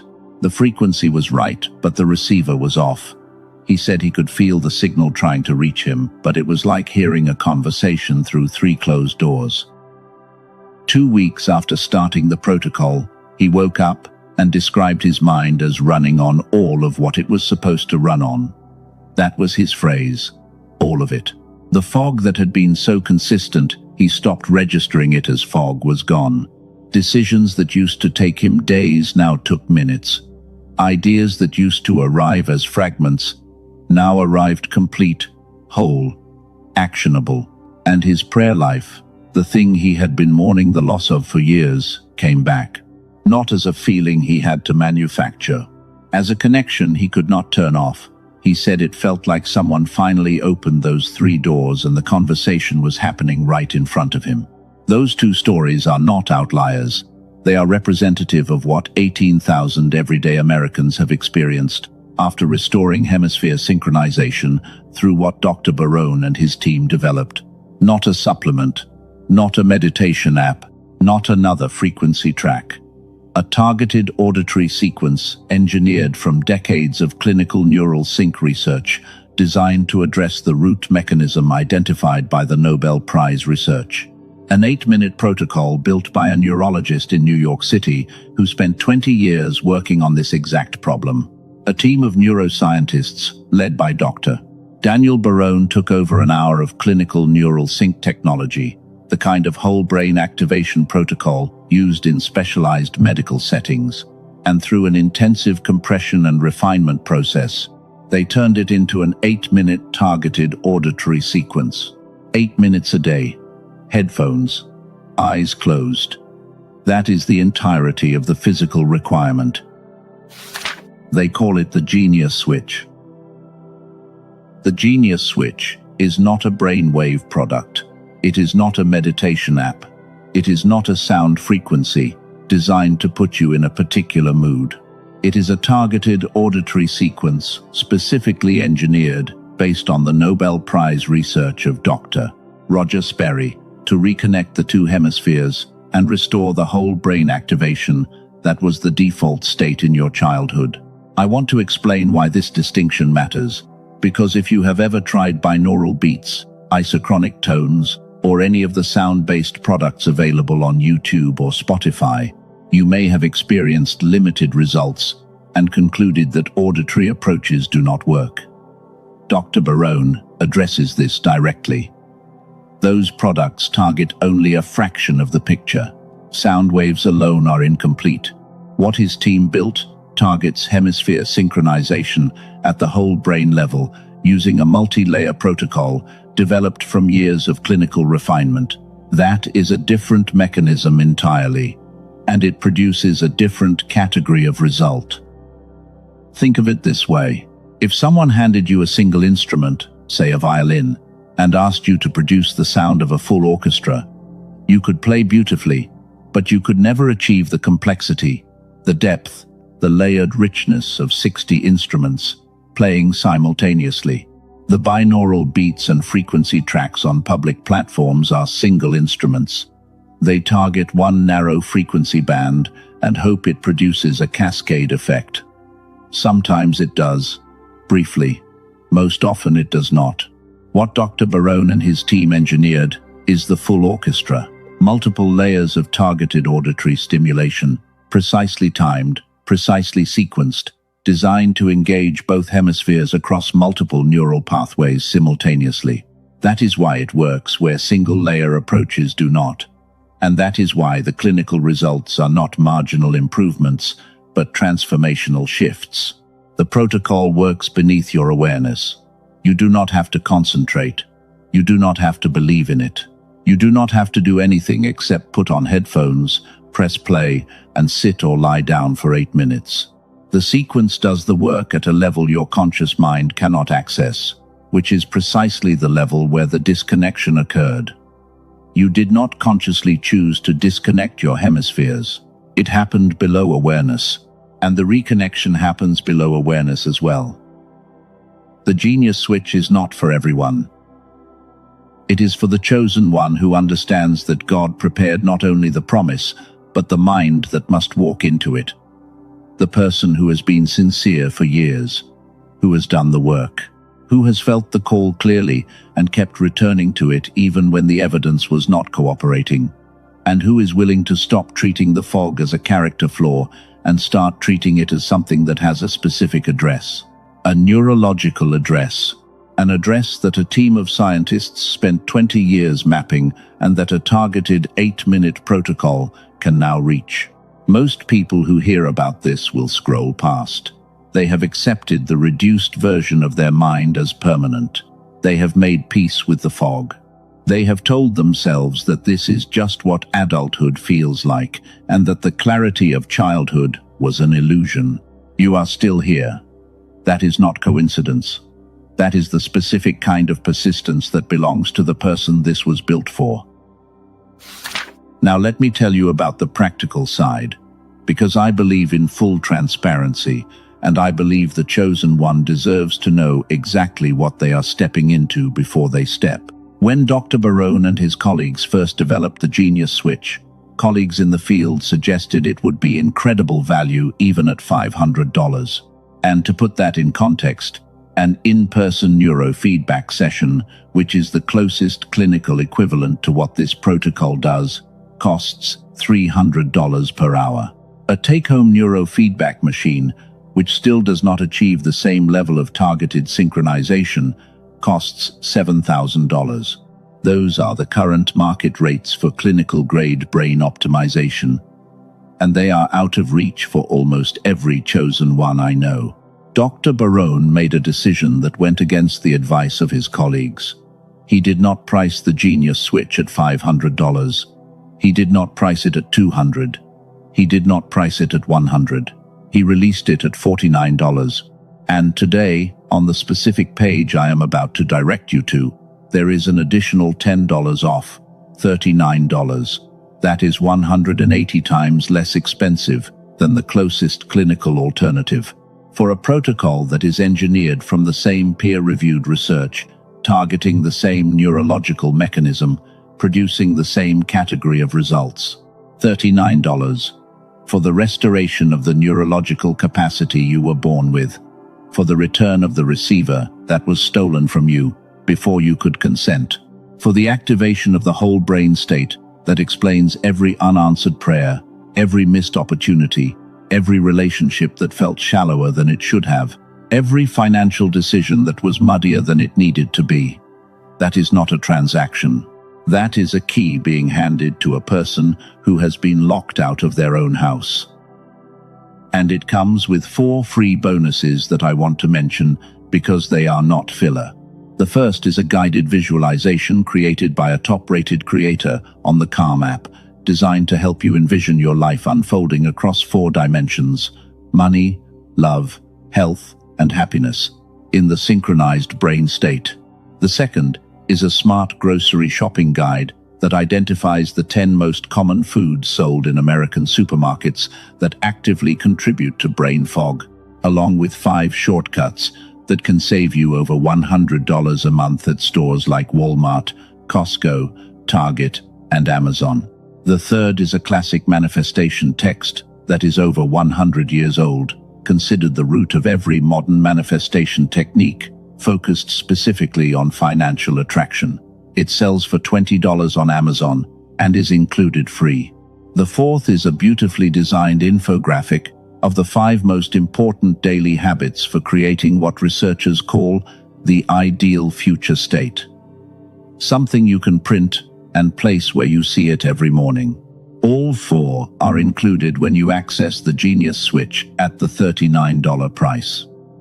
And here is the part that eliminates every remaining hesitation. The genius switch comes with an unconditional, 100% ironclad money-back guarantee. Listen to it once. Listen to it 80 times. If it does not do what it has done for 18,000 people before you, every single dollar is returned to you. No questions asked, no conditions, no hoops, no fine print. The guarantee is absolute because the mechanism is proven and the results are repeatable. Dr. Barone does not need to hedge because the science does not require hedging. The $39 price is not guaranteed beyond the page I am about to direct you to. Dr. Barone and his team have communicated that the price will increase. That is not pressure. That is the reality of what limited-run access to clinical-grade neurological restoration looks like. The research cost money. The development cost money. The compression from 60 minutes to 8 minutes cost years. And the current price reflects a deliberate choice to make it accessible during this specific window. Whether that choice continues is not something I can promise. What I can promise is this. Every week, the synchronization stays disrupted. Is another week, the offer God has arranged for your life moves through a receiver operating below its designed capacity, not because the offer is withdrawn, because the depth of reception determines the depth of the arrival. What is coming for you on July 20th, 21st, and 22nd deserves the full version of you, not the foggy version, not the 15% version, the full, synchronized, whole brain version that you were born with, and that was taken from you without consent. One thing worth naming directly: if you search YouTube or Spotify for anything that sounds similar to what I have described, you will find tracks. Dr. Barone and his team studied them. Most had no neural sync technology embedded at all. They carried the name because the barrier to labeling something that way is essentially zero. Anyone can upload an audio track and call it a brain optimizer. The mechanism is what makes the difference, and the mechanism only exists in what his team built. The direct page is the only verified source. That is where the link in the description below and in the pinned comment points. If your spirit resonates with what has been described, the link in the description below and in the pinned comment points to where Dr. Barone and his team made it available. Not anywhere else. You can read everything on their page before making any decision. Every detail is laid out clearly. There is no hidden commitment. There is no subscription. There is no follow-up charge. $39, lifetime access, instant digital delivery to your email, and a guarantee that removes every possible risk from the decision. The provision God has already placed near you becomes visible in the synchronized state in a way it does not in the partial state. Not because the provision is new, because the receiver that can recognize it is restored. What has been arranged for you is already in motion. The question is whether you arrive at the meeting point of July 20th with the receiver online. The link is below. The decision is yours. And whatever you decide, this message continues with content that belongs to you regardless. The tool does not replace God. The tool does not replace obedience. It does not surrender for you. It does not close the door for you. What God is doing in you is not conditional on any tool, but a tool that restores the receiver gives what God is doing more of what it was designed to land in. A clear mind, a synchronized brain, a whole human being standing in the convergence window with both arms open and both hemispheres firing. That is the last time it will be mentioned. What remains in this message from this point forward belongs entirely to something deeper. And what comes next is, in many ways, the most important part of all, because the restoration of the brain is the beginning, not the end. What you do with a restored brain, how you walk into July 20th, how you receive what converges, how you carry what is given, that is where the real work begins. And I want to prepare you for it. Let me take you into what I consider the heart of this entire message. Because the brain is the mechanism, but the heart is the destination. And everything I have said about neuroscience, about hemispheres, about synchronization, all of it serves a single purpose: to bring you to a place where you can hear what God has been trying to tell you with enough clarity to let it change you. Here is what God has been trying to tell you. You were not a mistake that He decided to use anyway. You were not a backup plan that He settled for when the first choice fell through. You were not an afterthought that He included out of obligation. You were the first thought, the original design, the blueprint that was drawn before the foundations of the world were laid. And the fog that descended over your brain, the years of confusion, the decades of diminished capacity, none of it was His doing. It was the consequence of living in a world that was designed to suppress the very thing that makes you dangerous. And when I say dangerous, I mean dangerous to the systems that profit from your fog, dangerous to the structures that depend on your compliance, dangerous to the patterns that recycle because no one in the room has the clarity to break them. A chosen one operating at full capacity is the single greatest threat to mediocrity, complacency, and spiritual stagnation in any room they enter. And the world figured that out early and responded accordingly, not with a dramatic attack, with a slow, quiet, systematic suppression of the mechanism that makes you extraordinary. The education system did its part. The information economy did its part. The stress architecture of modern life did its part. And the result is a generation of chosen ones sitting in fog, blaming themselves for the dimness, never suspecting that the dimness was imposed. July 20th through the 22nd is the end of that imposition. Not because the world is going to change, because you are going to change. The receiver is coming back online. The synchronization is being restored. And when it is, the world does not become a different place. You become a different person standing in the same place. And that is more disruptive than any external shift could ever be. I want you to think about the people in your life who are waiting for the full version of you to show up. Your children, your partner, your community. The people who have been orbiting your potential for years, sensing it, seeing glimpses of it, but never receiving the sustained, consistent, fully powered version. They are waiting, not impatiently, not with judgment, with the same kind of anticipation that you feel in your chest right now, because they are connected to you, and your restoration does not just affect you, it radiates. Whole brain activation has a documented effect that researchers call interpersonal coherence.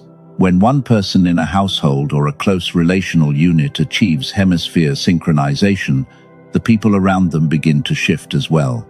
Not because the auditory sequence is transmitted through proximity, but because the way a synchronized person communicates, the tone, the presence, the depth of attention, the quality of emotional response creates a field of coherence that influences the neurological state of everyone in close contact.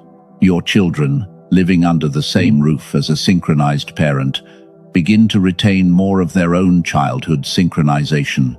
Your partner, receiving the full bandwidth of your emotional presence for the first time in years, begins to emerge from their own fog. The restoration is not just personal, it is generational, and that is exactly what God designed it to be. Think about a time when you were fully present with someone you love, not distracted, not performing presence while your brain processed 17 other threads, actually there, actually hearing them, actually feeling the weight of their words land. Think about how rare that experience has become. Think about how hungry the people around you are for it. That hunger is not a commentary on your character. It is a commentary on the architecture of your cognition under suppression. You have been trying to love people through fog, and the effort has been heroic, but the results have been incomplete. Not because you do not care enough, because the mechanism that translates caring into connection has been running at diminished capacity. July 20th is the beginning of the end of that diminished capacity. And when the fog lifts, the first thing you will notice is not some grand spiritual epiphany. It will be something small, something human. You will be sitting with your child, and you will actually hear what they are saying. Not just the words, the feeling underneath, the question behind the question, the need they have been trying to express in the only language they know. And you will respond not from the surface of your attention, but from the depth of your restored cognition. And your child will feel it. They will not have the language to name what changed, but they will feel safer, more seen, more held. That is what restoration looks like in real time. It does not announce itself with fireworks. It announces itself with presence, with a quality of attention that the people around you have been craving without knowing what to call it, with a steadiness that replaces the reactivity you have been apologizing for, with a patience that is not manufactured through willpower but flows naturally from a brain that is no longer fighting itself for basic coherence. I need you to understand something about the timing of this message. God does not waste convergences. The fact that you are hearing this now, in the days before July 20th, is not a coincidence. The fact that your brain has been in a particular state of readiness, whether you recognized it or not, is not a coincidence. The fact that the very technology capable of reversing what the modern world has done to the chosen mind exists in the same era as the suppression, that is not a coincidence either. It is design. It is provision. It is God saying, I will not allow the weapon formed against you to prosper. And here is the proof.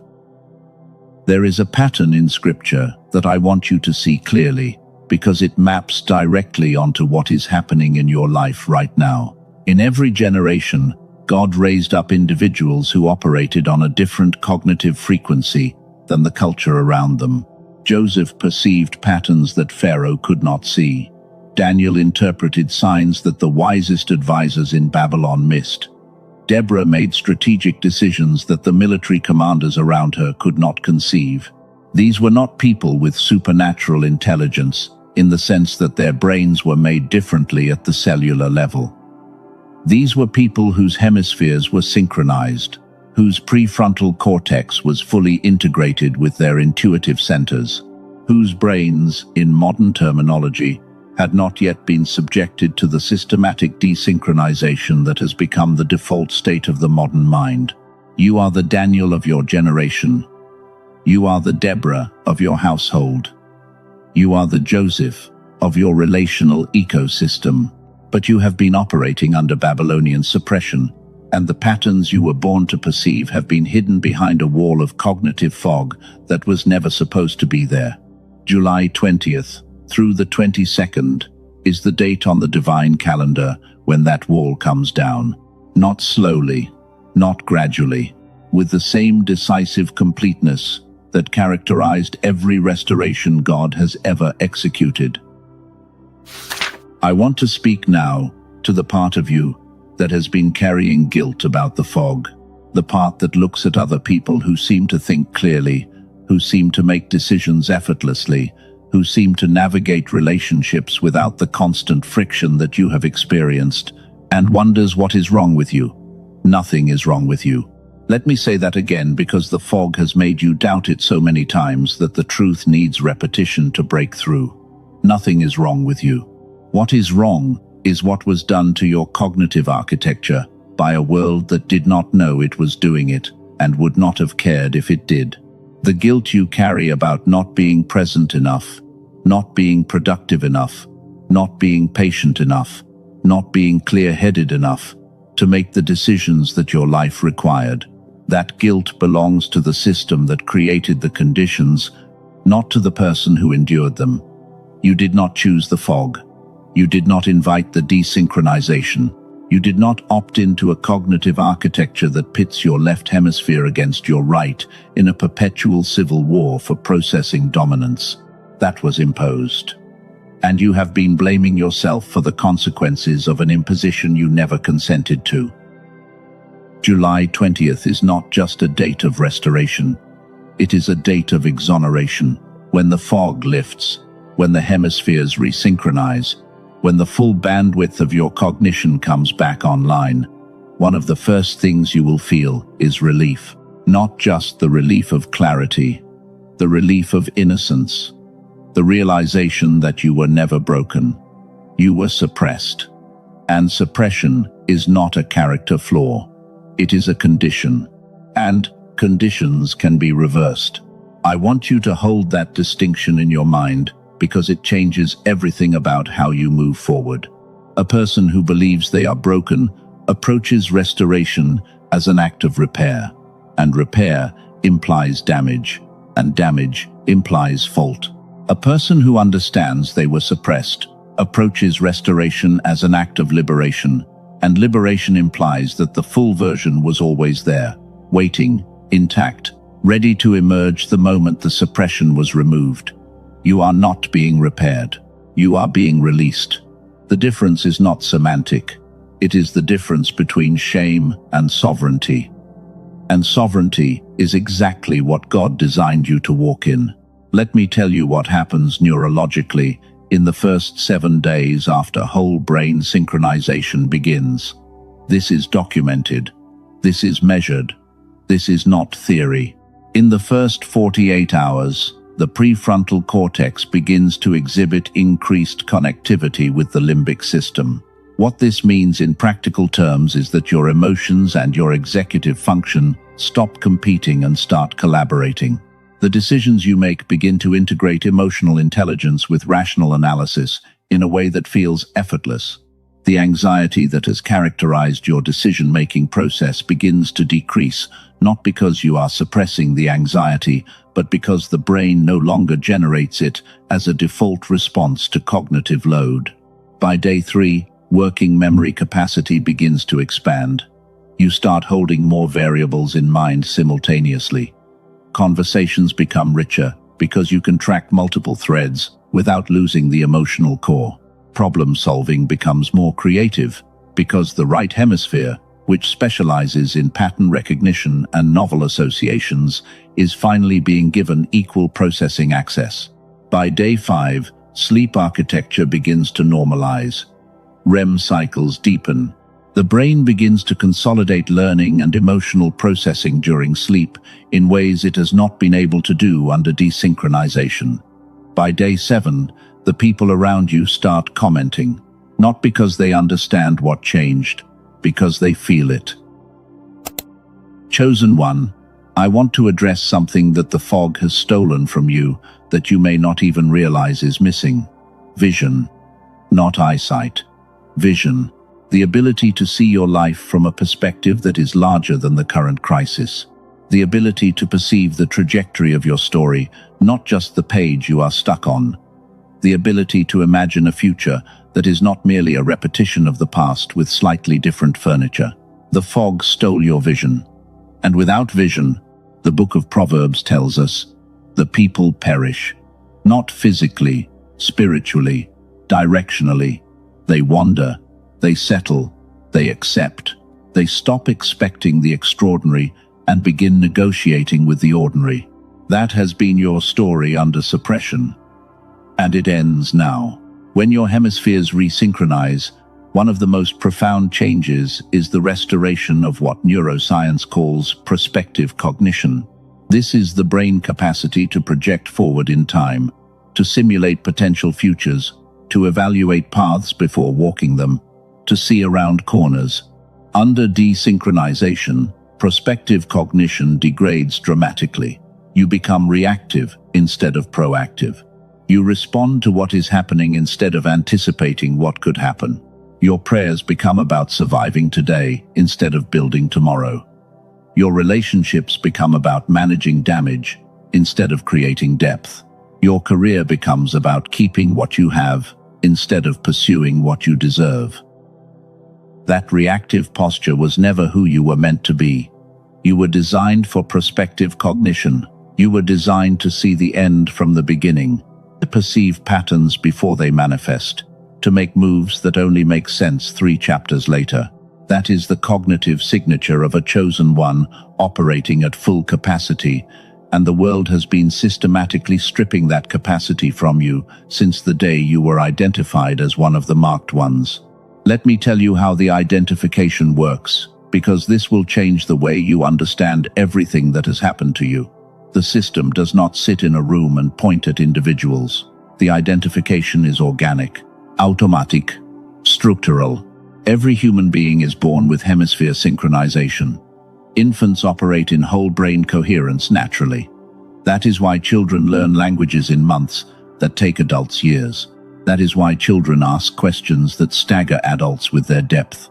That is why children see things that adults have been trained to ignore. The desynchronization is introduced gradually through environmental conditioning, educational formatting, information overload, stress architecture, and the chronic activation of the sympathetic nervous system that characterizes modern life. But here is the key. Not everyone desynchronizes at the same rate. Some children resist the formatting longer. Some teenagers maintain pockets of coherence that their peers lose entirely. Some adults, despite decades of environmental pressure, retain fragments of synchronization that manifest as unusual intuition, inexplicable knowing, creative capacity that seems to come from nowhere, and a persistent sense that something is off about the way the world operates. Those people are the ones the suppression targets most aggressively, because they are the ones who are most dangerous to the system if they ever achieve full restoration. You are one of those people. You know it. You have always known it. The fog could dim the knowing, but it could not extinguish it. And the fact that you are still here, still listening, still resonating with a message about divine timing and cognitive restoration, proves that the suppression failed to do its final work. It kept you foggy. It kept you reactive. It kept you doubting. But it did not break you. And it will not break you. Because July 20th is closer than the system is comfortable with, and what converges on that date is something no amount of suppression can prevent. I want to take you deeper into the science, because the science is the evidence that confirms what the spirit has been telling you. There is a study from the University of Wisconsin that tracked long-term meditators, individuals who had practiced for over 10,000 hours. These were not spiritual teachers or monks. These were ordinary people who had committed to a practice that, unbeknownst to them, was inducing hemisphere synchronization. The researchers measured their brain activity and found something remarkable. The meditators displayed a pattern of neural coherence that was fundamentally different from the control group. Their brains were not just calmer, they were more integrated. The left and right hemispheres were firing in coordinated patterns that the researchers described as whole brain activation. But here is what the study revealed that matters most for you. The benefits were not limited to the meditation sessions. The coherence persisted throughout the day, during work, during conversation, during decision-making, during sleep. The brain had been retrained to operate in its natural state of integration, and once that retraining took hold, it became the new default. The researchers concluded that the desynchronized state most adults operate in is not the brain natural condition. It is an acquired dysfunction. The synchronized state is the original design, and the brain wants to return to it. It is waiting for permission. That permission is what the 8-minute daily protocol provides. Not through force, not through chemical intervention, not through anything that overrides the brain natural processes, through sound frequencies calibrated to the specific patterns that trigger interhemispheric communication. The brain hears the frequencies, recognizes them as the signal it has been waiting for, and begins the process of reconnection. It is not therapy. It is not training. It is remembering. The brain remembers what it was designed to do, and it does it. I have seen the results of this remembering in people who had given up on themselves entirely, people who had spent decades believing that their cognitive limitations were permanent features of their identity, people who had accepted the fog as who they are rather than what was done to them. And in 8 minutes a day, over the course of weeks, I watched the fog lift. I watched the clarity return. I watched people begin to make decisions that reflected the full weight of their intelligence for the first time in decades. And the most consistent thing they said, across demographics, across ages, across backgrounds, was some version of the same sentence. I did not know I could think like this. You can think like this. You were designed to think like this. The fact that you have not been thinking like this is not evidence of your limitations. It is evidence of the suppression, effectiveness, and the suppression is about to end. Not because you figured out how to defeat it on your own. Because God placed the solution in your path at the exact moment the divine calendar demanded your restoration. That is not luck. That is not coincidence. That is the precision of a God who does not waste a single detail of your story. And I know that somewhere in you there is a voice that says, "This sounds too good." That voice is the fog talking.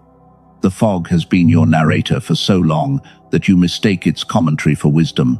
The fog says, "Be realistic." The fog says, "Do not get your hopes up." The fog says, "You have tried things before and nothing changed." But the fog is not a neutral observer. The fog is the condition that benefits from your continued doubt. When you doubt the restoration, the fog persists. When you accept it, the fog begins to dissolve. That is not positive thinking. That is neuroscience. Belief states alter neurochemistry, and neurochemistry alters neural architecture, and neural architecture determines whether your hemispheres cooperate or compete. Your belief is not irrelevant to the process. Your belief is the first domino. Chosen one. There is one more thing I want to mention before we go deeper into what awaits you. I told you earlier that I would not bring it up again, and I meant it when I spoke about the specific details. But the principle behind it deserves one final echo, because it connects to everything we are about to enter together. The principle is this: God does not restore your mind and then leave you without a pathway to sustain the restoration. The provision and the restoration arrive together. They always have. When the Israelites were freed from Egypt, the manna appeared the moment they needed it. Not before, not after. At the exact intersection of freedom and need. If you felt something stir in you earlier when the pathway was described, trust that stirring. The link is in the description below. That is the last echo. From this point forward, everything belongs to the Spirit. Now I want to prepare you for something that most people are not told about restoration, and the absence of this preparation is why many people begin the process and then retreat from it before the full transformation takes hold. Restoration is not comfortable, not because the process itself is painful, but because the clarity it brings illuminates things you have been unable to see under the fog. Relationships that felt manageable under suppression suddenly reveal their true dynamics under clarity. Work situations that seemed tolerable become obviously misaligned. Habits that blended into the background of your foggy life stand out in sharp relief against the backdrop of a restored mind. This is not a side effect. This is the purpose. The fog was not just suppressing your cognition, it was suppressing your discernment. And discernment, once restored, does not politely wait for you to be ready. It shows you everything at once. The relationship that has been draining you, the commitment that no longer aligns with who you are becoming, the pattern you have been repeating because you could not see clearly enough to recognize it as a pattern, the boundary you should have set years ago, the conversation you have been avoiding because you did not trust yourself to navigate it. All of it becomes visible, all at once. And the temptation, the very human temptation, is to retreat back into the fog because the fog, for all its limitations, was at least familiar. Do not retreat. I say this with the full weight of everything I know about this process. Do not retreat. The discomfort of seeing clearly is temporary. The consequences of choosing fog are permanent.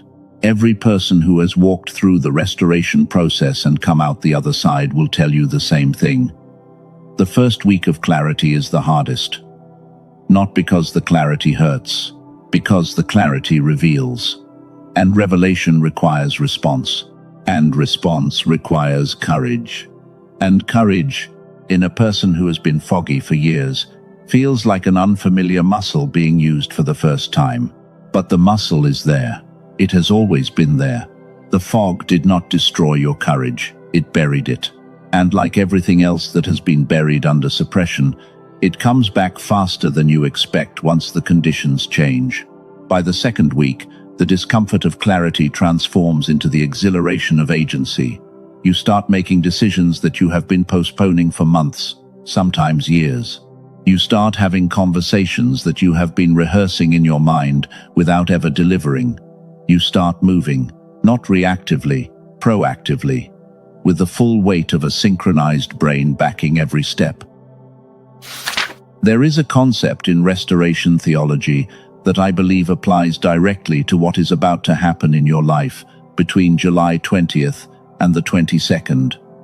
The concept is called compressed redemption. It describes the phenomenon where God compresses what would normally take years of gradual healing into a concentrated window of accelerated transformation. We see it throughout Scripture. Jacob wrestled with the angel for one night and walked away with a new name and a new identity. Paul was blinded for 3 days and emerged as a completely different person with a completely different mission. The woman at the well had one conversation with Jesus and left behind the water jar that symbolized her entire previous life. 3 days, 1 night, a single conversation. God does not always work gradually. Sometimes God works in concentrated bursts of such intensity that the before and after are unrecognizable to each other. July 20th through the 22nd is your concentrated burst. 3 days, not 3 months, not 3 years. 3 days that will create a dividing line in your personal history so distinct that you will eventually stop counting your life in years and start counting it in 2 categories: before the restoration and after. I know that sounds dramatic, but consider this. How dramatic was it when you first noticed the fog? Was there a single day when everything changed? Or did it creep in so gradually that by the time you recognized it, you could not remember what clarity felt like? The onset was gradual. The reversal does not have to be. In fact, the reversal almost never is, because God matches the intensity of the restoration to the depth of the suppression. And your suppression has been deep, which means your restoration will be proportional. I want to speak now to the chosen ones in this audience who have been carrying a specific burden that the fog made worse but did not create. The burden of feeling responsible for everyone else's restoration while neglecting your own. You are the person in your family who holds things together. The person at work who other people bring their problems to. The person in your friend group who listens more than they speak, who counsels more than they confess, who carries more than they reveal. And the fog made that role nearly impossible to sustain because the fog depleted the very cognitive resources you needed to fulfill it. You have been running on empty while filling everyone else's cup, and the guilt of running on empty has prevented you from admitting that you need filling too. Because in your mind, needing something for yourself feels selfish. It feels like abandoning your post. It feels like admitting that the strong one is actually struggling. And the fog reinforced that lie by making you too cognitively depleted to examine it critically. Here is the truth that the fog hid from you. You cannot pour from an empty vessel, and you cannot think from a desynchronized brain, and you cannot lead from a place of cognitive depletion. Your restoration is not selfish. Your restoration is the most generous thing you can do for every person who depends on you. Because a restored you, a synchronized you, a fully cognitive you, has more to offer in one present conversation than the foggy version of you can offer in a year of trying. The people who depend on you do not need your sacrifice. They need your synchronization. They do not need you to keep showing up depleted and calling it love.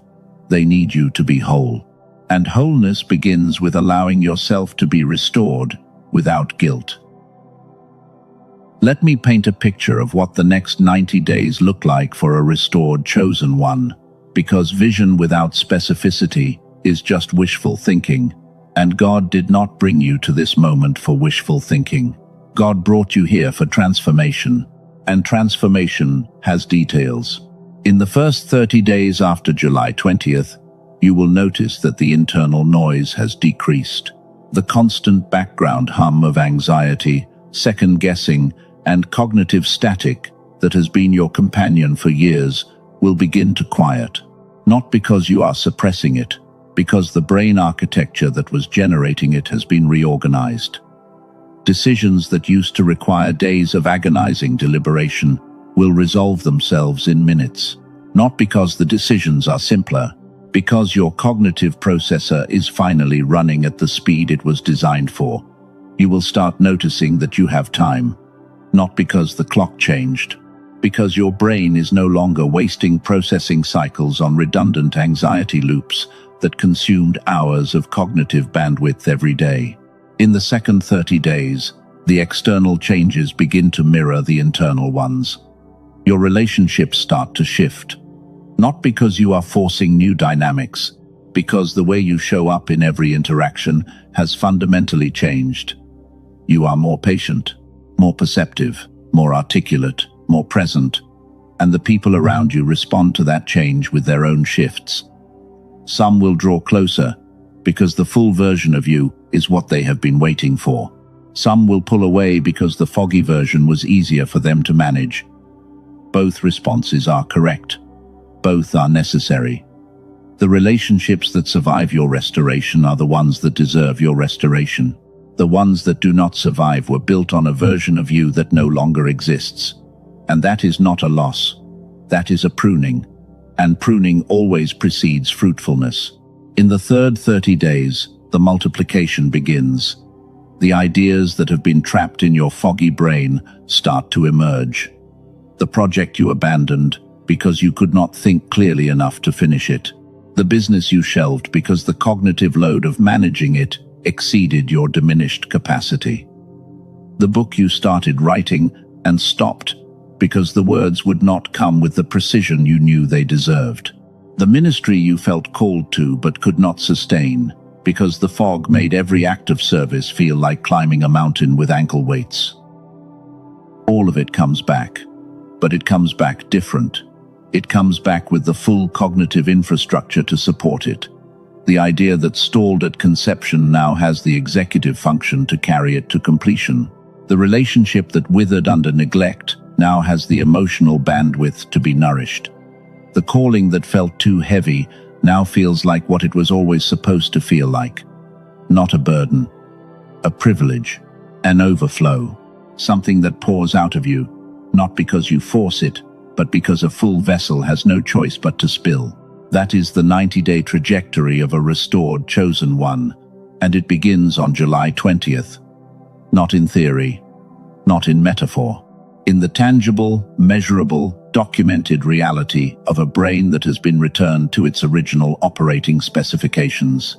You are not hoping for change. You are preparing for it.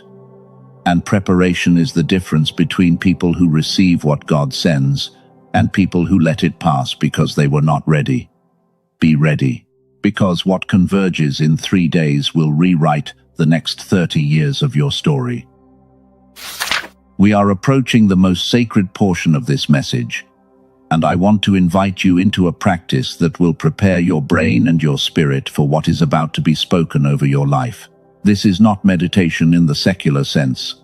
This is not relaxation technique.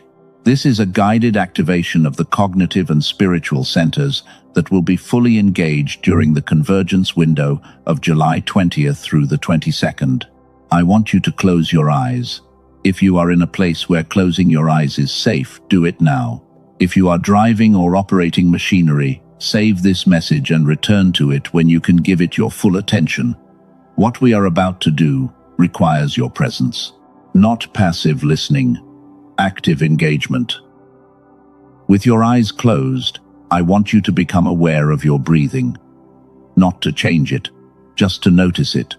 Feel the air entering through your nose. Feel your chest expand, Feel the brief pause at the top of the inhale, and then feel the release, the exhale, the letting go. Do that 3 times, 3 full breaths. And with each exhale, I want you to release one thing. The first exhale, release the doubt. The doubt that says, this is not for you. The doubt that says, your fog is permanent. The doubt that says, God has forgotten you. Let it go with the breath. The second exhale, release the guilt. The guilt of lost years. The guilt of diminished presence. The guilt of all the things you could not be for the people you love because your brain was not giving you access to the full version of yourself. That guilt served no one. Release it now. The third exhale, release the timeline. The human insistence that restoration should have happened sooner, that God is late, that the fog lasted too long. Release the timeline and accept the divine one. God is not late, God is precise. And the precision of this moment, this exact intersection of your readiness and His provision, is proof that the timeline has been perfect even when it felt unbearable. Now, with your eyes still closed, I want you to become aware of the space behind your forehead, not your thoughts, the space that contains your thoughts. Neuroscience identifies this region as the prefrontal cortex, the seat of executive function, the command center of your cognitive architecture. Under desynchronization, this region is underactive. It receives less blood flow, less oxygen, and less neural input than it was designed to receive. But right now, in this moment of intentional awareness, you are directing attention to it. And attention is the first step of activation. As you hold your awareness on that space, I want you to imagine a warmth beginning to spread from the center of your forehead, backward, toward the center of your brain. This is not imagination in the dismissive sense. This is directed neuroplasticity. The brain activates regions that receive focused attention. By holding your awareness on the prefrontal cortex and then tracing it backward, you are literally rehearsing the neural pathway that whole brain synchronization will strengthen. You are giving your brain a preview of its restored state. Hold that warmth. Let it expand. Feel it reaching toward the back of your skull, toward the visual cortex, toward the cerebellum. Feel the left and right hemispheres being bathed in the same warmth simultaneously. Not competing, cooperating, not divided. United. This is what your brain was designed to feel like. This is the state that was stolen from you. And this is the state that is being returned to you beginning July 20th. Now open your eyes and notice something. In the 60 seconds you spent in that exercise, something shifted. You may not be able to name it yet, but something is different. The noise in your head is slightly quieter. Your breathing is slightly deeper. Your awareness is slightly broader. That shift, as small as it may seem, is evidence. Evidence that your brain responds to directed attention. Evidence that the desynchronization is not permanent. Evidence that the mechanism of restoration is already active within you, waiting not for external intervention but for internal permission. You just gave it permission, and it responded. That is what the full protocol does, amplified, sustained, and neurologically optimized to a degree that a 60-second exercise cannot achieve on its own. I want to speak directly to the chosen ones who felt resistance during that exercise. The ones whose minds would not quiet. The ones who could not close their eyes without anxiety spiking. The ones whose internal narrator kept interrupting with skepticism or distraction or a grocery list. That resistance is not evidence of your failure. That resistance is evidence of the depth of your desynchronization. A brain that cannot quiet for 60 seconds is a brain that desperately needs what is being offered. Not because something is wrong with you, because something was done to you. And the resistance you felt is the suppression fighting to maintain its hold on the only territory it has left, your attention. The suppression knows that your attention is the gateway. If it can keep your attention fragmented, scattered, reactive, it can prevent the restoration from taking root. Every notification on your phone, every algorithmic rabbit hole, every manufactured urgency that pulls your attention away from the present moment is the suppression reinforcing its architecture. Not through conspiracy, through design. The attention economy was not built to steal your attention. It was built to prevent the kind of sustained, focused, directed attention that triggers neurological restoration. The result is the same, regardless of intent.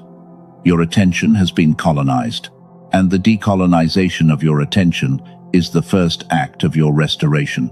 July 20th is the day you take your attention back, not through willpower, through neurological intervention. The 8-minute protocol does not require you to fight for focus. It creates the conditions under which focus naturally reasserts itself. It is not a discipline, it is a liberation. And liberation from attentional colonization is perhaps the most revolutionary act a chosen one can perform in the modern era. Because when your attention is restored, everything changes. Your prayer life changes because you can sustain the depth of connection that shallow attention prevented. Your relationships change because you can hold space for another person without your mind drifting to the 14 things competing for your cognitive bandwidth. Your creativity changes because creative insight requires the kind of lateral, associative, whole brain processing that desynchronization blocks. Your purpose clarity changes because you can finally hear the quiet voice beneath the noise, the voice that has been speaking your assignment since before you were born, the voice that the fog turned into a whisper, and the restoration will return to a roar. And I want you to notice that the voice has not stopped speaking. Even through the fog, even through the years of diminished capacity, even through the suppression, the voice persisted. It whispered when it could not roar. It nudged when it could not direct. It sent dreams you could not fully interpret, and intuitions you could not fully trust, and longings you could not fully explain. All of that was the voice, working within the constraints the fog imposed, communicating through the only channels the suppression left open. And on July 20th, every channel reopens simultaneously.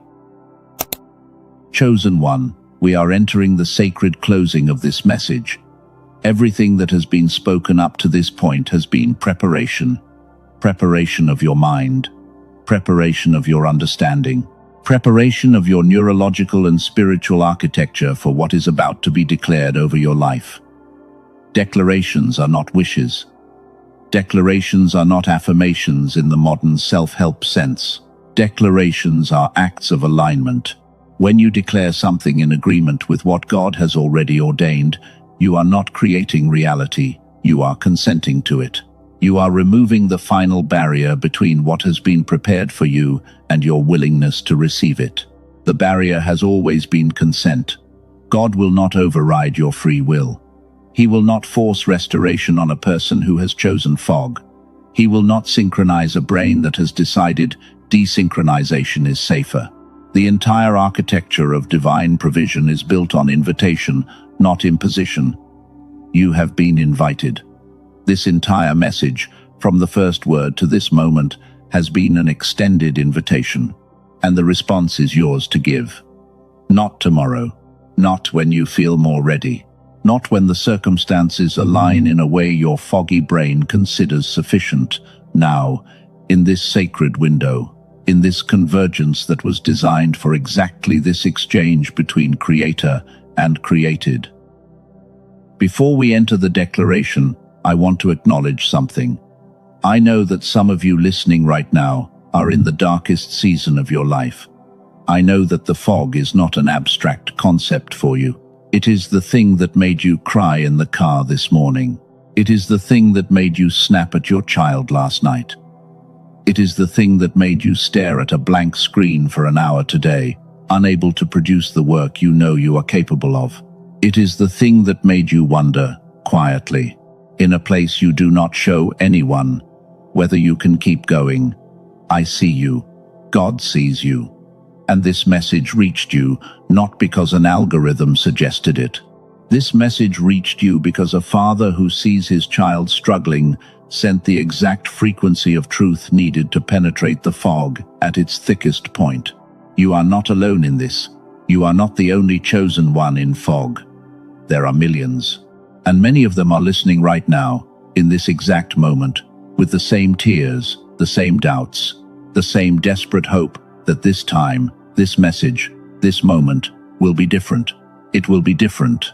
Not because I am saying it, because the date is set, because the restoration is ordained, because the convergence of July 20th through the 22nd was placed on the divine calendar before you were born, and no amount of fog, no depth of suppression, no intensity of doubt can change what God scheduled before the foundations of the world were spoken into existence.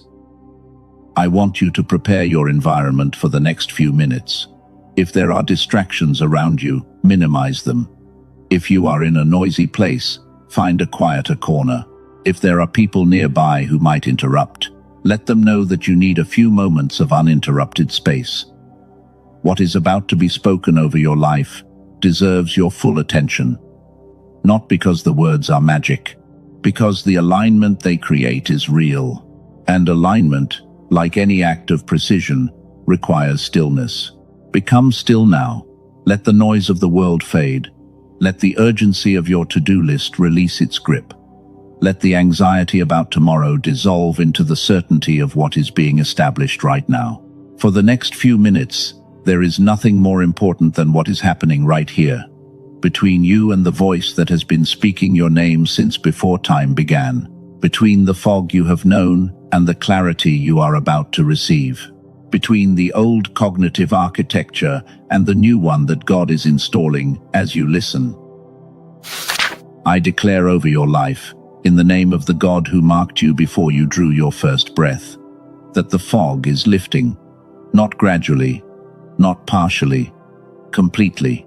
I declare that the cognitive suppression that has defined your adult experience is being dismantled, synapse by synapse, pathway by pathway, hemisphere by hemisphere, beginning now and accelerating through the convergence window of July 20th through the 22nd. I declare that every year of diminished capacity is being redeemed, not erased, redeemed, which means the wisdom you gained through the fog, the resilience you built under suppression, the compassion you developed through struggle, all of it remains. But it is now being paired with the cognitive clarity it was always meant to operate alongside. I declare that your brain is being returned to its original specifications. The specifications God designed before the world had a chance to corrupt them. The left hemisphere and the right hemisphere are no longer adversaries competing for dominance. They are partners, collaborating on every thought, every decision, every prayer, every creative impulse, every relational interaction. The synchronization that was your birthright and was stolen by a world that could not afford your full activation is being reinstated. And no force, no system, no pattern, no principality can reverse what God has decided to restore. I declare that your vision is being restored. The prospective cognition that allows you to see your future with clarity and move toward it with confidence. The strategic capacity that allows you to make decisions from wisdom rather than anxiety. The creative vision that allows you to see solutions where others see only obstacles. The relational vision that allows you to perceive the people in your life, not just as they are, but as they are becoming. All of it is coming back online. All of it is being activated. All of it is yours. I declare that the guilt you have carried about the fog years is dissolved, completely, permanently. The years the locusts have eaten are being restored, and the restoration includes a full pardon for every moment you blamed yourself for what was never your fault. You did not choose the fog. You survived it. And survival under cognitive suppression is not a failure to be ashamed of. It is a testimony to the resilience God built into your design. You are not forgiven because you were guilty. You are released because you were innocent. And the release is effective immediately. I declare that the people connected to your life are being prepared for the fullness of your emergence. Your children are being prepared to receive a fully present parent.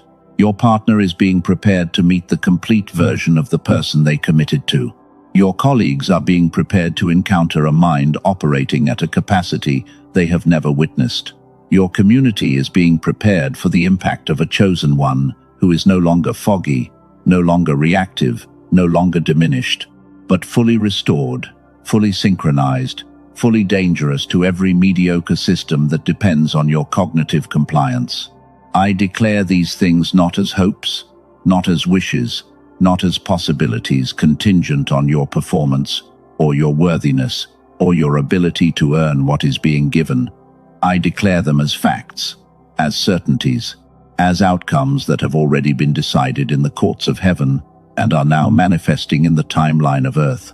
The only variable is your consent. And if you are still listening, your consent has already been given. Because the fog does not let people listen this long. Only the spirit does.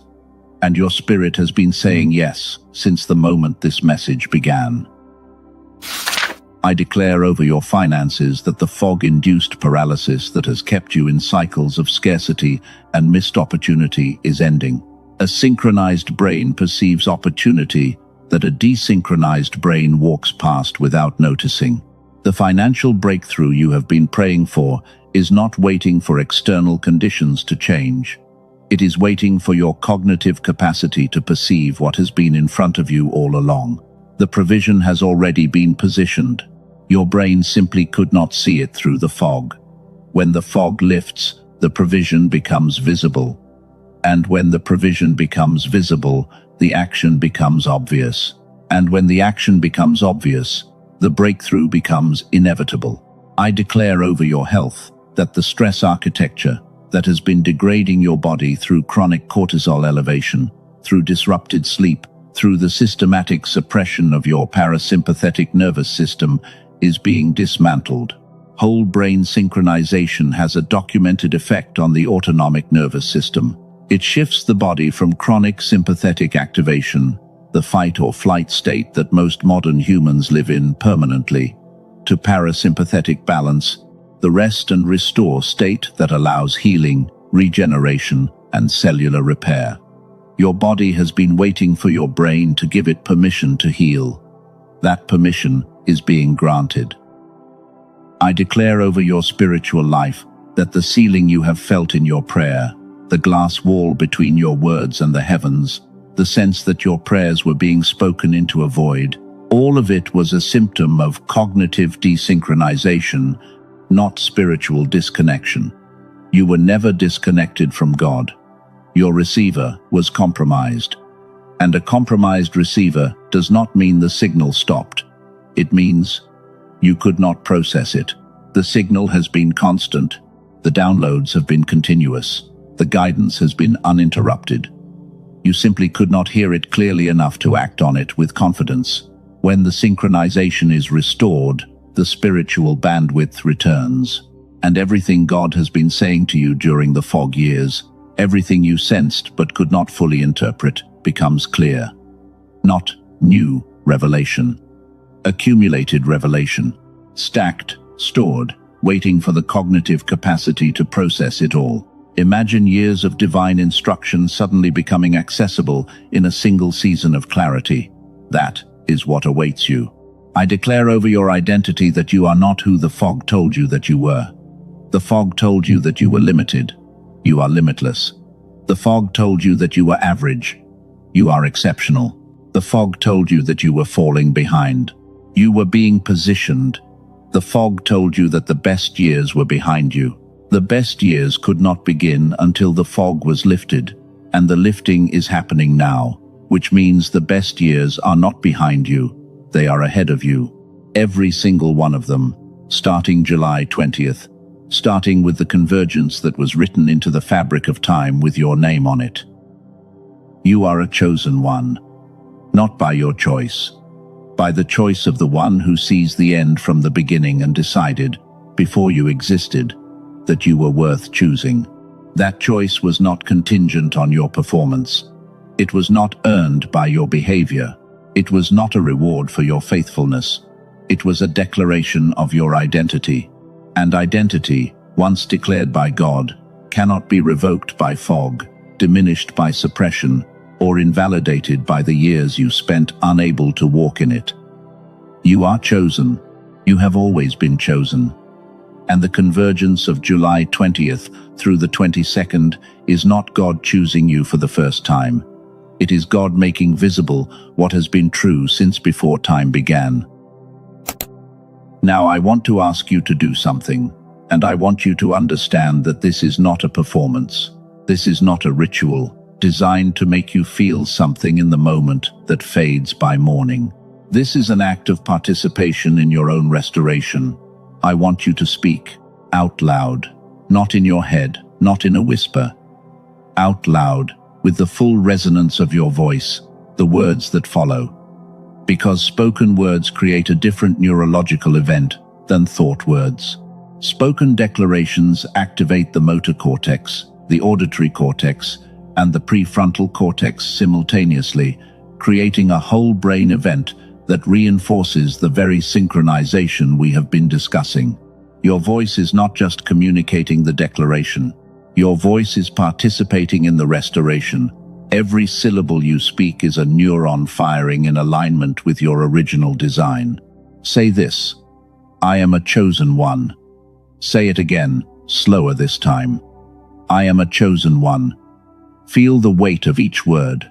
Feel the truth of it, settling into a place deeper than intellect, deeper than belief, into the bedrock of identity where nothing the fog has said can reach.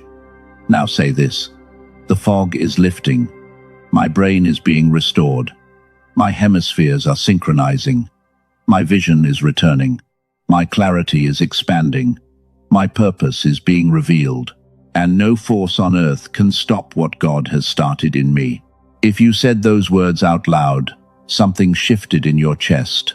A warmth, a pressure, a feeling that is difficult to name but impossible to deny. That is not emotion. That is resonance. The frequency of truth, vibrating against the frequency of your identity and producing harmony. That harmony is what your brain was designed to operate in. And every time you speak truth over your life, you are reinforcing the neural pathways that sustain it. You are not just saying words. You are building architecture, cognitive architecture that supports the restoration instead of resisting it. I want to give you one more declaration, and this one is specific to the convergence window. This one is calibrated to the exact 3 days that have been marked on the divine calendar with your name. Say this out loud. On July 20th, I will be ready. On July 21st, I will be receiving. On July 22nd, I will be transformed. Not because I am worthy enough, because God is faithful enough. Not because I earned this, because He ordained it. Not because the fog is gone, because the fog no longer has authority over my brain, my identity, my future, or my story. Its lease has expired. Its tenure is over. And the eviction is final. If you are crying right now, let the tears come. Do not fight them. Do not apologize for them. Do not minimize them as sentimentality. Tears, during spiritual and neurological activation, are documented. They are the body response to a system-wide recalibration. The tears are not weakness. The tears are evidence. Evidence that something deep inside you recognizes the truth of what is being spoken and is releasing the accumulated grief of years spent in a state you were never designed to endure. Let the tears wash through. They are carrying out the residue of the fog. They are making room for what comes next. What comes next is the most important part, because declarations without follow-through become memories, and memories fade. And faded memories cannot sustain transformation. The follow-through is not complicated. It is not a 12-step program. It is not a discipline that requires willpower you do not currently have. The follow-through is a single decision made once that sets the restoration in motion and allows the convergence window to do its full work in your life. That decision is the decision to accept the provision that God has placed in your path, not to earn it, not to qualify for it, not to negotiate its terms or question its timing, to accept it. The way you accept rain, the way you accept sunrise, the way you accept the next breath entering your lungs without questioning whether you deserve air, not because you deserve it, because it was given. And gifts do not require worthiness. They require open hands. Open your hands now. What has been prepared for you is ready to be received. Chosen one, if this message has spoken to you, if you felt the fog shift even slightly while listening, if something in you recognized the truth beneath the science and the spirit, I need you to do 3 things right now, not later, not when you remember, not when the moment feels right. Right now, while the resonance is still active in your nervous system, while the declarations are still reverberating through the neural pathways they just activated, while the warmth in your chest has not yet been replaced by the cold familiarity of routine. First, leave a comment below. Not for me, for yourself. Write the words, "I am ready," or write what you felt during the declaration, or write the date, July 20th, as a stake in the ground. A public declaration of your private transformation. When you write it, something neurological happens. The act of translating an internal experience into external language activates a circuit that solidifies intention into commitment. Researchers call this the generation effect. Information that is generated by the individual, rather than passively received, is retained at significantly higher rates and produces stronger motivational states. Your comment is not just text on a screen. It is a cognitive anchor, a reference point your brain will return to when the fog tries to reassert its narrative. It is the difference between thinking about going to the gym and telling someone you will be there at 6 in the morning. The comment is, "You're 6 in the morning. Write it now while the truth is louder than the doubt." Second, share this message with one person who needs to hear it. You know who they are. You thought of them at least twice while listening, maybe 3 times. The person in your life who is in their own fog. The person who has been struggling and does not know why. The person whose potential you can see even when they cannot see it themselves. The person who used to burn so bright and has been dimming for years and blaming themselves for the darkness. Share this message with them. Not because sharing helps my reach, because sharing is an act of love. And an act of love, performed from a place of emerging clarity, is one of the most powerful things a chosen one can do. You are not just sharing a message. You are extending an invitation, the same invitation that was extended to you today.